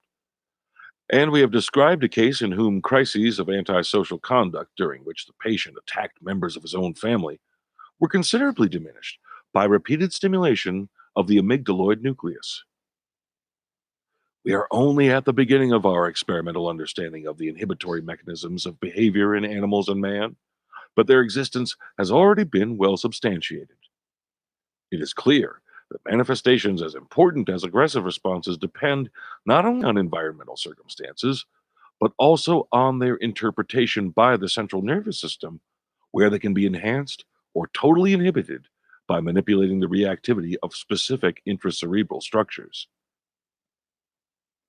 Violence, including its extreme manifestation of war, is determined by a variety of economic and ideological factors, but we must realize that the elite who make the decisions, and even the individual who obeys orders and holds a rifle, require for their behavioral performance the existence of a series of intracerebral electrical signals, which could be inhibited by other conflicting signals generating in areas such as the caudate nucleus. Inhibitory areas of the central nervous system can be activated by electrical stimulation, as well as by the physiological impact of sensory inputs, which carry messages, ideas, and patterned behavior. Reception of information from the environment causes electrical and chemical changes in the brain substance, and the stimuli shape the functional characteristics of individual interpretation and integration, determining the degree and quality of his reactions. Human relations are not going to be governed by electrodes, but they could be better understood if we considered not only environmental factors, but also the intracerebral mechanisms responsible for their reception and elaboration.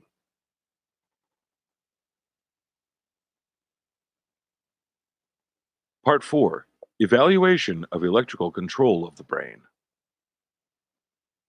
Because the brain controls the whole body and all mental activities, ESB could possibly become a master control of human behavior by means of man made plans and instruments. In previous sections, we have described methodology for brain stimulation and many effects evoked by ESB. This section will discuss the meaning of these results, the mechanisms involved, the expected limitations, and the problems facing investigators. How physiological or artificial is the electrical activation of neurons? How predictable? Who is responsible for acts performed under ESB?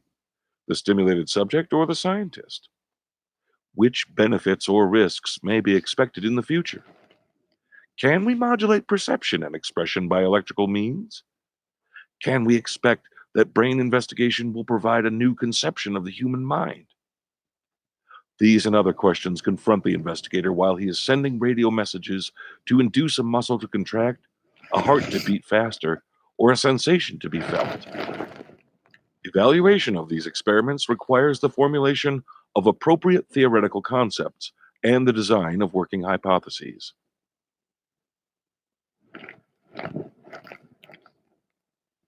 Chapter 17. Brain stimulation triggers physiological mechanisms.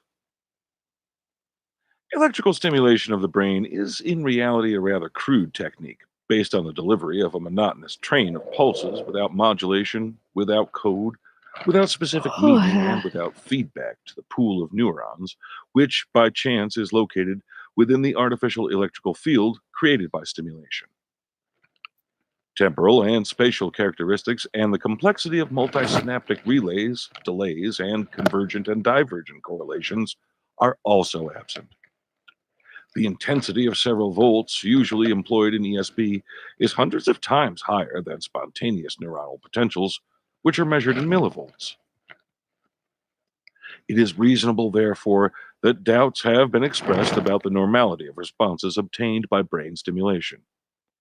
It is difficult to compare normal behavior with electrically evoked effects, considering the complications of operative trauma, artificiality of experimental conditions, and lack of specificity of ESP. Electrical stimulus, unlike psychological excitation, unselectively affects all elements of a similar threshold that lie within the radius of action of the electrodes. And in the majority of cases, cortical stimulation has failed to elicit anything but fragments of skilled movements. Cobb considers the greatest oversimplification the belief, among those not educated in physiology, that the electrical stimulation of a nerve or brain center closely resembles normal neuronal stimulation. Electrical stimulation, however, produces little that resembles the normal.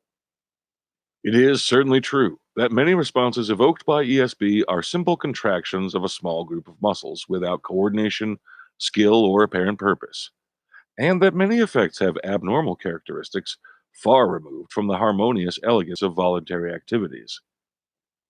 It is also true, however, that with the development of technology to stimulate the brain in free subjects, many of the responses obtained in both animals and man are indistinguishable from spontaneous behavior. Sequential behavior, sexual activity, alimentary responses, walking, yawning, fighting, and many other effects documented in previous sections demonstrate conclusively that ESB can evoke purposeful, well coordinated, skillful activities of great refinement and complexity. Patients have accepted evoked psychological changes, such as an increase in friendliness, as natural manifestations of their own personality, and not as artificial results of the tests. The question to answer is not whether, but how the application of a crude train of messageless electricity may result in the performance of a highly refined and complicated response. To explain this apparent contradiction, we must consider the normal mechanisms of physiological performance. In a simple act, such as the flexion of a limb, the nerve impulse initiates a very complex process, which includes well organized, sequential metabolic activities and structural changes in the myoproteins, resulting in the shortening of muscle fibers. These processes do not depend on neural impulses and have been established by genetic determination as intrinsic properties of muscular tissue, unfolding in a similar way under nervous command or direct electrical excitation. Electricity does not create muscle contraction. It simply activates a pre-established pattern of response. At the neurological level, flexion of a limb requires the propagation of many well-organized impulses from the brain to the different groups of muscles, the processing of proprioceptive information from many regions, the adjustment of servo mechanisms, visceral adaptations, and many other electrical, thermal, chemical, mechanical, and physiological pre-established phenomena and correlations. The applied electricity is only the depolarizing trigger of a group of neurons. It starts processes which, once activated, are relatively independent of the initial cause. Evoked behavior is like a chain reaction, in which the final result depends more on the structure and organization of the components than on the trigger. To understand the role of electrical stimulation, we may ask whether the finger of the person pushing a button to launch a man into orbit is responsible for the performance of the complicated machinery or for the sequence of events. Obviously, the finger, like a simple electrical stimulus, is only the trigger of a programmed series of interdependent events and cannot be accepted as the real cause of capsules orbiting around the Earth. A tentative explanation of some of the mechanisms involved in motor activities has been proposed in the theory of fragmental representation of behavior, which postulates that behavior is organized as fragments which have anatomical and functional reality within the brain, where they can be the subject of experimental analysis. The different fragments may be combined in different sequences, like the notes of a melody, resulting in a succession of motor acts which constitute specific behavioral categories, such as licking, climbing, or walking. Theory may perhaps be clarified with one example. If I wish to take a cookie from the table, this wish may be considered a force called the starter, because it will determine the initiation of a series of motor acts. The starter includes drives, motivations, emotional perceptions, memories, and other processes. To take the cookie, it is necessary to organize a motor plan, a mechanical strategy, and to decide among several motor choices, because the cookie may be taken with the left or right hand, directly with the mouth, or even by using the feet if one has the simian skills. Choice, strategies, motor planning, and adjustments depend on a set of cerebral structures, the organizer, which is different from the set employed by the starter because the desire for cookies may exist in hungry people or in completely paralyzed patients. And the hands can move and reach the table for many different reasons, even if there are no cookies. Finally, the actual contraction of muscles for the performance of the selected movement to reach the cookie, for example, using the right hand, depends on a cerebral set, the performer, different from the previous two because motor representation of hands, mouth, and feet is situated in different areas of the brain, and the choice of muscle group to be activated is under the supervision of a given organizer. Naturally, there is a close correlation among these three basic mechanisms, and also between them and other cerebral functions. The concept of a brain center as a visible anatomical locus is unacceptable in modern physiology, but the participation of a constellation of neuronal groups, a functional set, in a specific act is more in agreement with our present knowledge. The functional set may be formed by the neurons of nuclei far from one another. For instance, in the cerebellum, motor cortex, pallidum, thalamus, and red nucleus, forming a circuit in close mutual dependence and responsible for a determined act, such as picking up a cookie with the right hand. If we accept the existence of anatomical representation of the three functional sets, starter, organizer, and performer, it is logical that they can be activated by different types of triggers, and that the evoked results will be related to the previous experiences linked to the set. The same set, evoking a similar behavioral response, may be activated by physiological stimuli, such as sensory perceptions and ideations, or by artificial stimuli, such as electrical impulses. When we stimulate the brain through implanted electrodes, we can, depending on the location of contacts, activate the starter, the organizer, or the performer of different behavioral reactions, so that natural and artificial stimuli may interplay with one another, as has been experimentally demonstrated.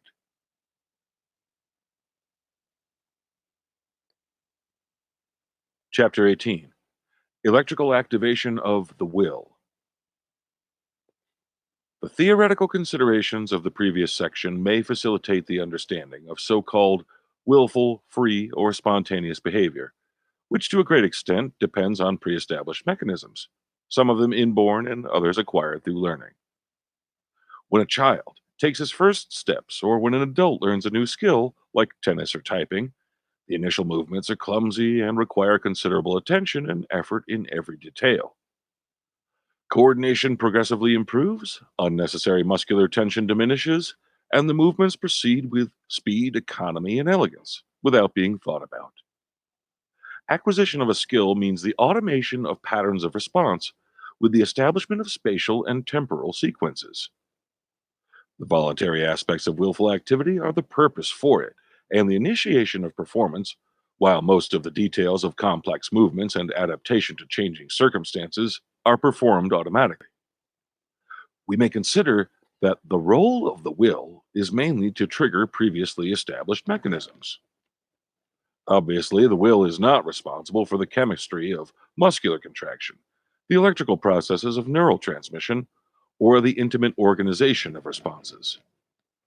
These phenomena depend on spindle discharges, cerebellar activation, synaptic junctions, reciprocal inhibitions, and many other mechanisms which are not only beyond consciousness, but may be beyond our present knowledge and comprehension.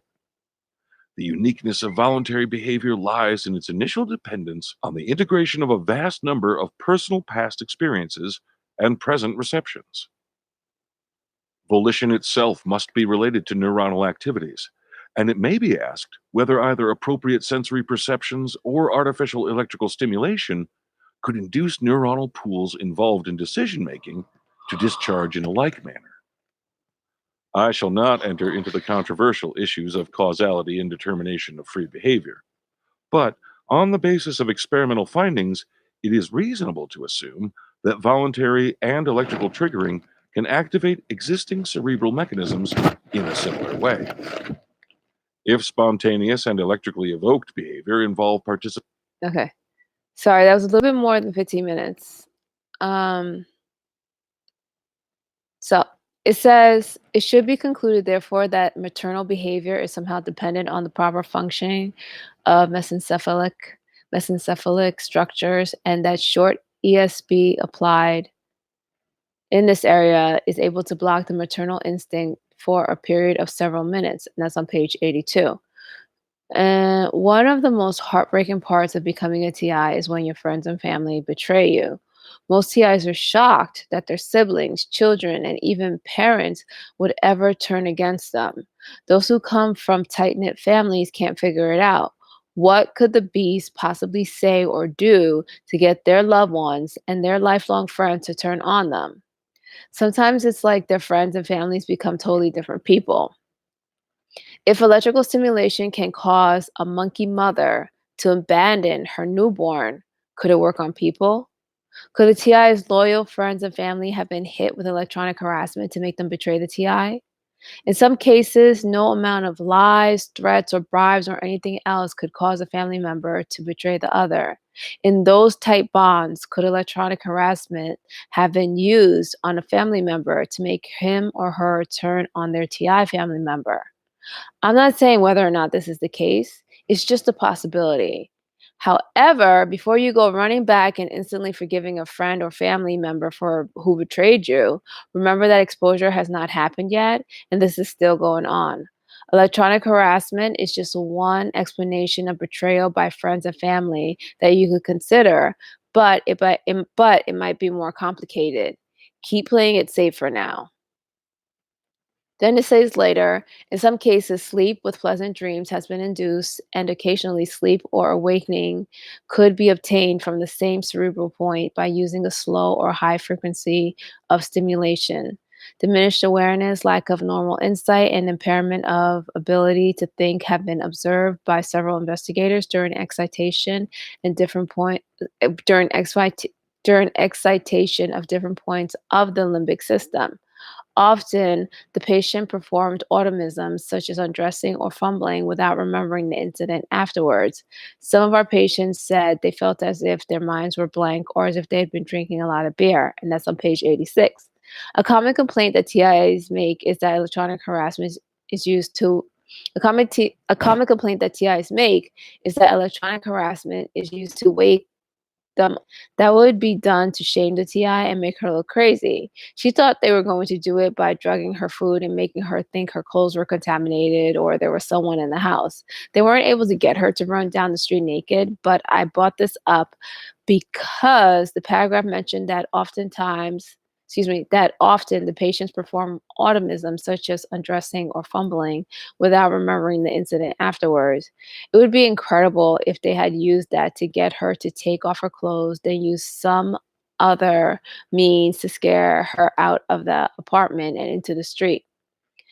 Some of our patients said they felt as if their minds were blank or as if they had been drinking a lot of beer was one that was worrisome because what if something had happened and the TI is confused and someone called the cops? If the TI, in an effort to figure out what had happened, said, I felt like I'd been drinking a lot of beer or I felt like I was drunk, a normal cop might use that as evidence against the TI, and a beast cop would run with it would run with that and may even exaggerate and or arrest the TI on false pretenses, saying that the TI said that they were drunk let me say again. A normal cop might use that as evidence against the TI, and a beast cop would run with that and may even exaggerate and or arrest the TI on false pretenses, saying that the TI said that they were drunk or had drank a lot of beer when the TI was just describing how they felt, not saying they were actually drunk or had a lot of beers. So while going subliminal, I heard the bees mention that they muzzle with kisses. I couldn't quite figure that one out. They have their own language. It's English, but it's like doublespeak from Orwell's 1984. I don't understand it and I don't want to because it might be an entrainment trap. These gang stalkers are the Medusas of insanity. If you look at or listen to them too long, you might turn insane. I limit how long I go subliminal and I try to concentrate, excuse me, and I try not to concentrate too hard or try too hard to understand what they're saying or what is going on. I suspect there is a hypnotic aspect to their matrix, which could trap you if you are not careful. It sounds strange, but it's what I have observed. Anyway, the part that said when she had counted to 14, ESP was applied and speech was immediately interrupted without changes in respiration or in facial expression and without producing fear or anxiety. When stimulation ceased seconds later, the patient immediately resumed counting. She said that she did not know why she had stopped, although she had heard the interviewer encouraging her to continue. She had been unable to speak. If the same stimulation was applied while the patient was silent, no effect could be detected by the observer or by the patient herself. In other cases, patients have been able to read and comprehend or to write messages that they were temporarily unable to verbalize. And that's on page 87 of the PDF. I'm wondering if this is what they meant by muzzling someone, blocking their speech. As for the kisses, I think it may be due to their as for the kisses, it may be due to their electronic beams making smooching noises when it hits the target, but I'm not sure. This is ironic, but earlier I made up a scenario between a cop holding a gun aimed at an unarmed gang stalker. I said how the unarmed gang stalker could possibly use electronic harassment to make the cop put the gun down. It seemed impossible until this part was read. And it said, but we must realize that the elite who make the decisions and even the individual who obeys orders and holds a rifle require for their behavioral performance the existence of a series of intracerebral electrical signals which could be inhibited by other conflicting signals generating in areas such as the caudate nucleus. And that's on page 88. So the cop's behavioral performance could possibly be influenced by electronic stick. So the cop's behavioral performance could possibly be influenced by electronic stimulation. And furthermore, it says inhibitory areas of the central nervous system that can be activated by electrical stimulation as well as by the physiological impact of sensory inputs, which carry messages, ideas, and pattern behavior. Um, Perception of information from the environment causes electrical and chemical changes in the brain substance, and the stimuli shape the functional characteristics of individual interpretation and integration, determining the degree and quality of his reaction. And that's on page 88. And then it says, it's also true, however, that the development of technology to stimulate the brain in It is also true, however, that the development of technology to stimulate the brain in free subjects. Okay. It is also true, however, that with the development of technology to stimulate the brain in free subjects, many of the responses obtained in both animals and man are indistinguishable from spontaneous behavior. Sequential behavior, sexual activity, elementary responses, walking, yawning, fighting, and many other effects documented in previous sections demonstrate conclusively that ESB can evoke purposeful, well coordinated, skillful activities of great refinement and complexity. Patients have accepted evoked psychological changes, such as an increase in friendliness, as natural manifestations of their own personality and not as artificial results from the test. And that's on page 89. That's what TIs claim, and it's alarming to know that Delgado's research was able to do all this back in the 1960s, although the book was published around 1970. So what I just read, it was basically a list of all of TI's complaints, or at least most of TI's complaints. And what I'm just saying is just like that's just ironic that Delgado did all this and demonstrate all this in human subjects way back in like 1960s. I think his research was between 1950s through the 60s, and then the book was published in the early 1970s. I'm not sure. So even though all this seems scary, remember that the book says electricity does not create muscle contraction. It simply activates a pre-established pattern of responses, and that's on page 89. So Delgado's research didn't have control. Excuse me. Delgado's research didn't have complete control, but it used the domino effect to get the desired response. So it says we may consider that the role of the will is mainly to trigger previously established mechanisms. And that's on page 91. And then later on, it says, I shall not enter into the controversial issues of causality and determination of free behavior, but on the basis of the experimental findings, it is reasonable to assume that voluntary and electrical triggering can activate existing cerebral mechanisms in a similar way. And that's page 91. In other words, electrical triggering can be used to replace your free will over your mind, body, and life. Atiai said that at the beginning of the campaign, she always reminded herself of her own free will. She didn't know why, but she felt as if she always had to remind herself of it. One day, in their usual attempt to make her feel as if they read her mind, a male gang stalker wore a t-shirt that said the illusion of free will. She hadn't been aware of electronic harassment yet, but guessed that was a reference to them using it on her. When I started this research, I didn't want to talk about electronic harassment because it sounded crazy and impossible. I stayed away from it because I felt talking about it would hurt my research more than anything else. I would be dismissed as some new age lunatic who read too many scary sci fi books. However, as the research progressed and after a breakthrough in going subliminal, I realized that it would be crazy not to talk about electronic harassment because electronic harassment appears to be the backbone of this psychopathic network. Without electronic harassment, they're pretty much nothing. So, human society has guns, bombs, and other visible weapons. The beast or the gang stalkers have these advanced electronic devices that can do the same things Delgado has done in his research, and possibly more because they have been allowed to progress without any resistance. The first thing that people will want to do when exposure happens is find these weapons.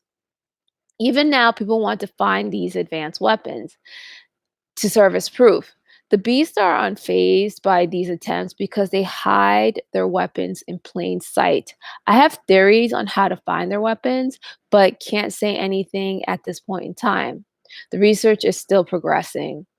If the DOJ or other official authority that is supposed to protect against these types of threats wants to find these weapons, start by taking TI seriously. Start investigating the issues. Talk to the TIs instead of sending them off for mental evaluations. Do the research, and the answers will start to unfold. The matrix looks a lot more complicated than it is. Don't be fooled by the Wizard of Oz special effects. You have to always be careful, though, because it is a web of manipulation and deceit, but the truth always comes out. And last but not least, the bees are a bunch of smug idiots. Let's go on to the next 15 minutes. Participation of the same set of cerebral areas, then both types of behavior should be able to interact by modifying each other's inhibitory and excitatory influences. This possibility has been proved experimentally. As described by Hess, and as observed also in our experiments, excitation of some points in the subthalamus of the cat induces a clockwise rotation of the head, and the effect of low intensity and low frequency, 8 cycles per second, stimulation can be counteracted by the animal. The head starts rotating slowly and then is brought back to normal position by a quick voluntary jerk, the process repeating several times until stimulation ceases. If the intensity of stimulation is increased, the corrective movements disappear and rotation of the head progresses slowly but continuously, followed by rotation of the body on its longitudinal axis until the cat lies on its back. Then, with a sudden jerk, the animal abruptly completes the turn and springs to its feet. The explanation of these results may be as follows. During the initial part of the evoked head rotation, its abnormal position should produce normal proprioceptive and vestibular stimuli, starting a reflex reaction to slow down and counteract the electrically evoked effect. As soon as the cat is on its back, however, artificial and natural stimuli work together, the first to continue the turning, and the second to bring the animal to its usual horizontal position. The summation of these two actions would explain the sudden jerk.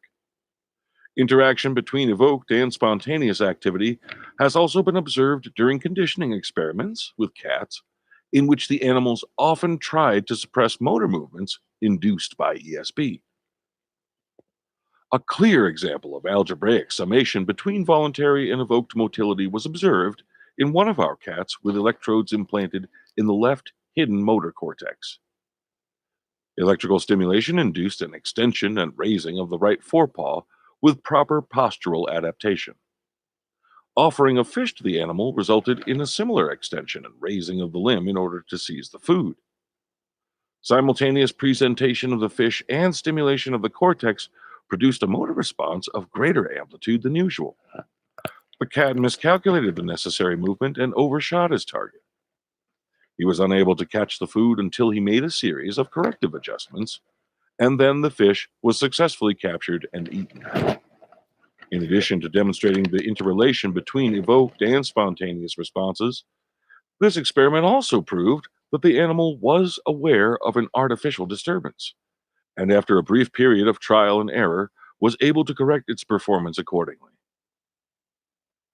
In the play of forces between spontaneous and evoked responses, which one is more powerful? Will one of them be prepotent over the other? Experimental results demonstrate that when there is a conflict in the response, the stronger stimulus dominates. For example, stimulation of the left sulcus supercilius with 0.6 milliamperes in a cat named Nero caused a small flexion of the right foreleg. When Nero was jumping from a table to the floor, the same excitation did not produce any visible effect, and the animal landed with perfect coordination, showing good voluntary control of all of his limbs. Electrical flexion of the foreleg had therefore been completely inhibited by the preemptory need to use the musculature in the jump. If stimulation intensity was increased up to 1.8 milliamperes, flexion of the limb appeared even when Nero was airborne in the middle of the jump, and landing was disrupted by the inability to use the right foreleg. In general, electrical stimulation of the brain was dominant over voluntary behavior, provided that its intensity was sufficiently increased. It is known that reflexes are predictable responses, rigidly patterned and blindly performed. Similarly, electrical excitation of a peripheral motor nerve induces a stereotyped movement with little adaptation to external circumstances. In contrast, willful activity generally has a purpose, and its performance is adapted for the attainment of a determined aim. With a continuous processing of proprioceptive and extraceptive sensory information, with the use of feedback mechanisms, with capacity for instantaneous readjustment of the central command to adapt to changes in the environment, and with prediction of the future, which requires spatiotemporal calculation of speed, direction, and strategies of moving targets. Depending on the location of cerebral stimulation, the responses obtained by ESB may either be similar to a blind reflex or have all the above mentioned characteristics of voluntary activity. Stimulation of some points in motor cortex and motor pathways in the cat, monkey, and other animals may produce simple movements, such as the flexion of a limb, which are completely stereotyped and lack adaptation. These effects may be interpreted as the activation of efferent structures where the pattern of response has already been decided. At this level, the neural functions are of conduction rather than of integration and organization, and only minor variations are possible in the circulating impulses, regardless of whether their origin was spontaneous or artificial. To the contrary, there is plenty of evidence that many of the effects evoked by ESB are oriented toward the accomplishment of a specific aim, with adaptation of the motor performance to unexpected changes in environmental circumstances. The following examples substantiate this statement. In the cat, electrical stimulation of the inferior part of the sulcus praesylvius consistently induced licking movements with well-organized opening and closing of the mouth and phasic protrusion of the tongue. Under anesthesia, the licking was automatic and purposeless. But in the awake, free-moving animal, the response was directed towards some useful purpose, and the cat searched for a target to lick: food in the hands of the experimenter, the floor, or its own fur. In this case, motor performance and posture of the whole body adapted to the experimental setting, and in order to lick the investigator's hand, for example, the cat advanced a few steps and approached the hand even if it moved slowly away. Another example of adaptation to the environment is the avoidance of obstacles. Stimulation of the middle part of the praesylvian sulcus in the cat induced a contralateral turning of the head in the horizontal plane.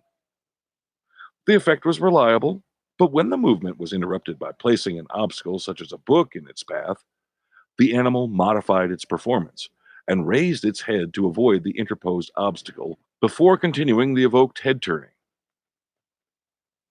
The adaptability of artificially induced cerebral responses to changes in the environment has been clearly demonstrated by rhesus monkeys' aggressive behavior, which was selectively directed by the animals against their natural enemies within the group, with a motor pattern of chasing and fighting, which continuously changed according to the unpredictable strategies of those under attack. In this case, ESB evidently did not evoke a predetermined motor effect, but an emotional state of increased aggressiveness, which was served by pre-established motor skills and directed according to the previous history of social relations. Similar experiments have been performed in roosters.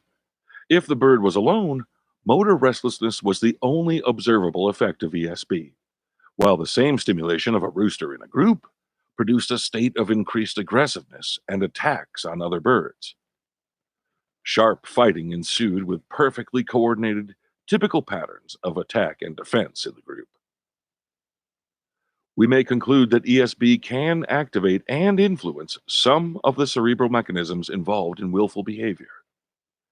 In this way, we are able to investigate the neuronal functions related to the so-called will, and in the near future, this experimental approach should permit clarification of such highly controversial subjects as freedom, individuality, and spontaneity in factual terms rather than in elusive semantic discussions. The possibility of influencing willful activities by electrical means has obvious ethical implications, which will be discussed later.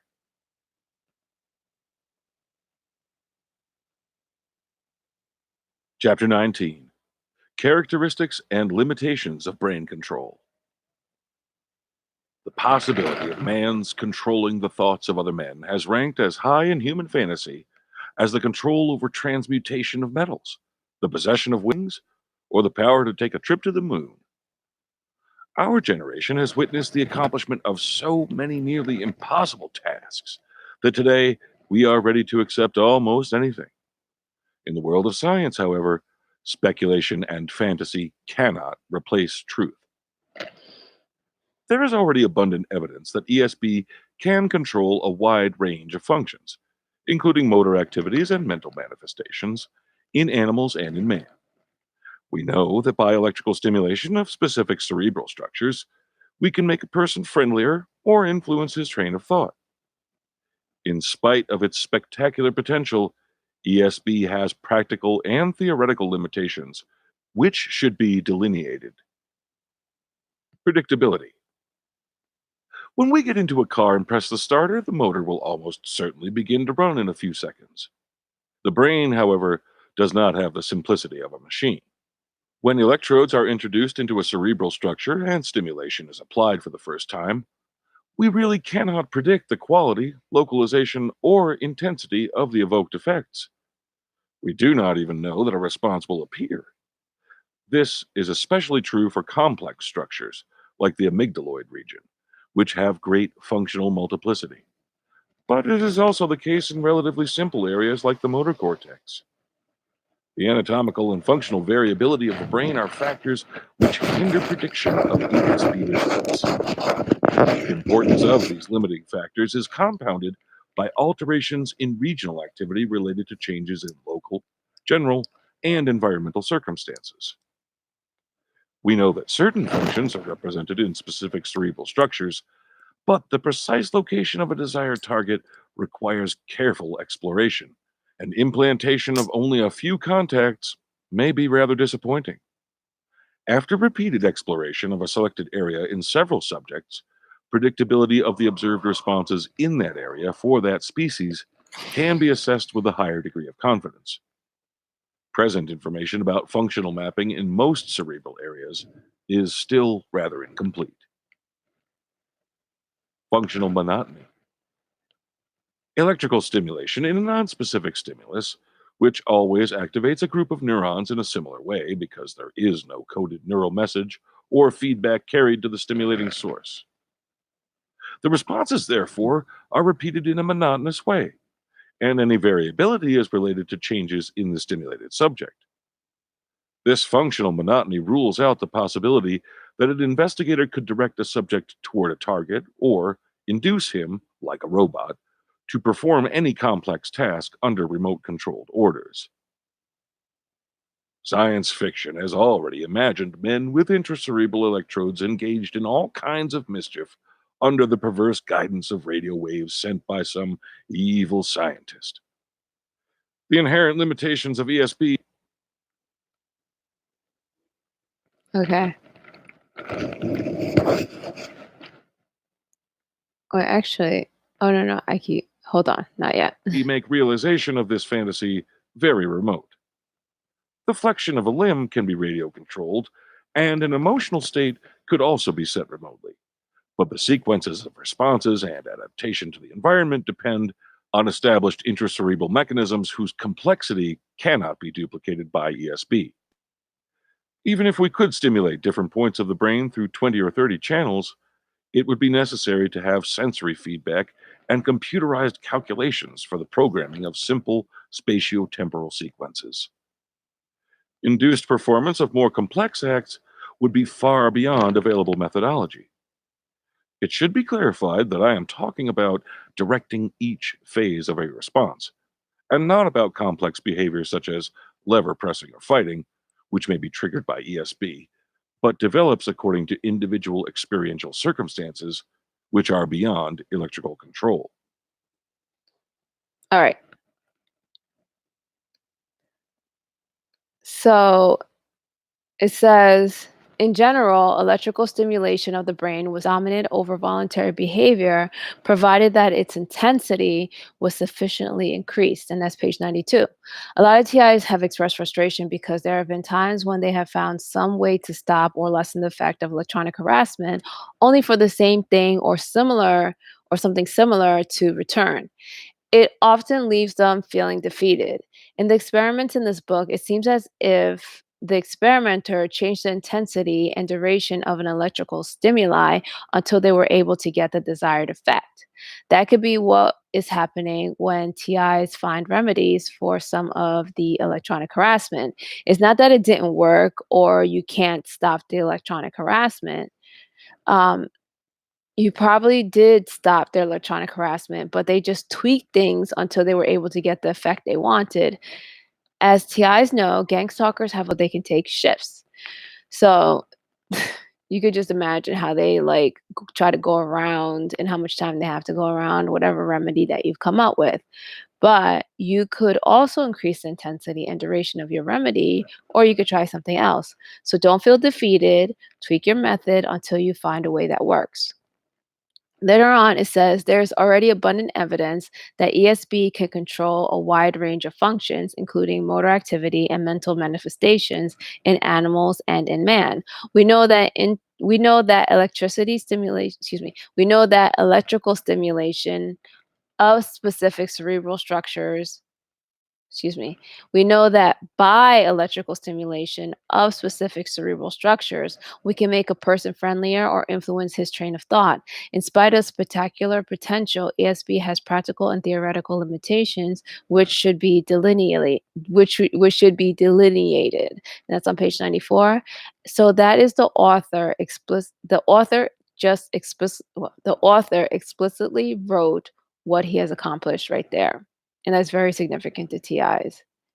He admitted that he could that electrically stimulate somebody to control a wide range of functions, which includes motor activities. He can make people do things, mental manifestations. He can make people think things, as well as feel things in both animals and in man. Um, he can make people friendlier. He could influence people's train of thoughts. It's just explicitly said there. So I don't know. TI say the same things and they're crazy, but here's a scientist who has demonstrated that, who has done that way back between the 1950s and 1970s, and there he said it. Okay.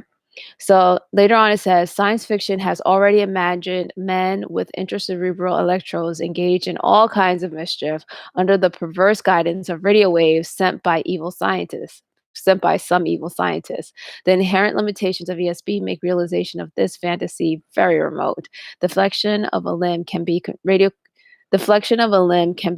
controlled, and an emotional state could also be set remotely, but the sequences of responses and adaptation to the environment depend on established intracerebral mechanisms whose complexity cannot be duplicated by ESP.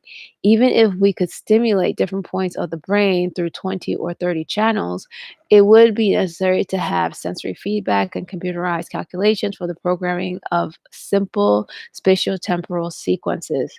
Induced performance by more complex act induced performance by more complex acts would be far beyond available methodology.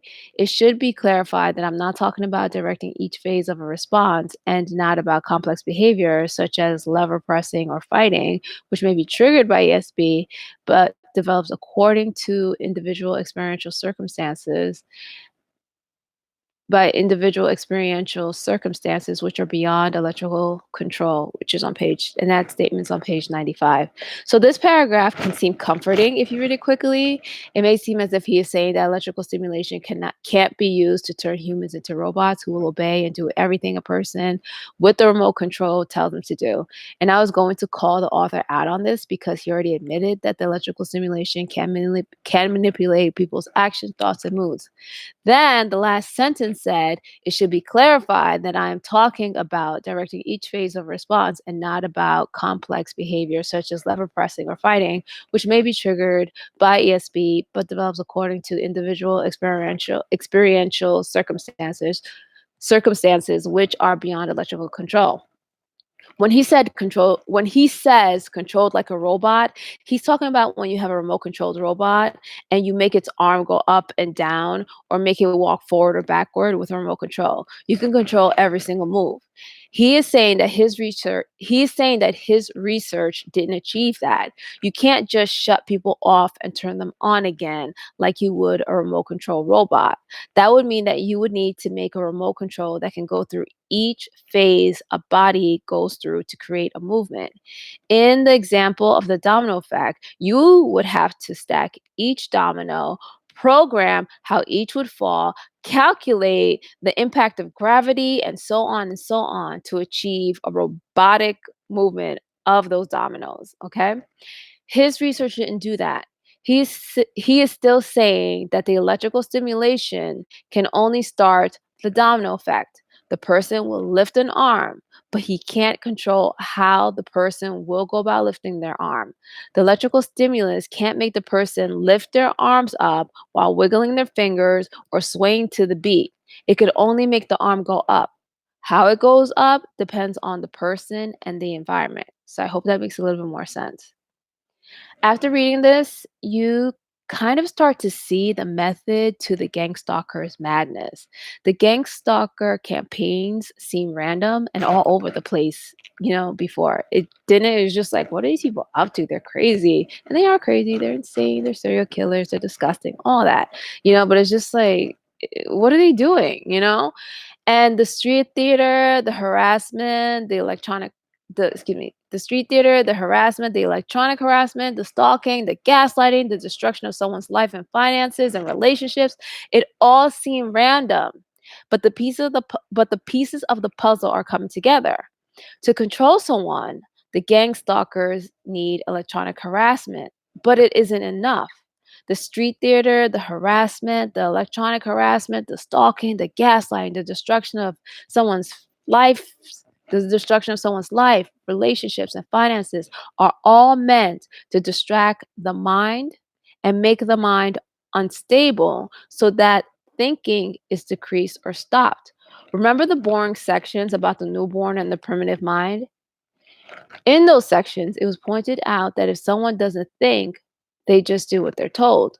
So once all those things that I mentioned, the harassment, gaslighting, blah, blah, blah, so once all those things get the TI to be distracted and reduces thinking, electronic harassment can be more effective and used to make the TIs do what the leaders of the psychopaths want. It's coming together slowly but surely. However, that's not my final answer. Remember that this is just the beginning, and more information might come along to either confirm what I just said or change it. So, I'm not saying that Delgado's book explains everything about electronic harassment or what is happening to TIs. I'm not saying that what is written in the book is what is being done to TIs. Since there have been no official investigations into the issues, and my research on electronic harassment is still new, I don't know. I can't really give any definitive answers about what's happening right now. I'm using this book to point out that some of the TI's most common complaints about electronic harassment are not only possible, but there has been research, real scientific research done that can confirm that it is possible. And not only is it possible, it's been done. It's all been done before. This is nothing new. TIs didn't just get together. Well, TIs didn't just get together or just make these things up. It's been done. So with that said, if I've been yawning, it's not because this is boring. I didn't eat dinner yet. I just kind of just dived into this. So I'm yawning because I'm tired and hungry, not because I'm bored. Okay, with that said, that was the last section. Next week, we will finish reading the book if you wanted to just skim the chapters or read ahead. And thank you for watching and have a good night.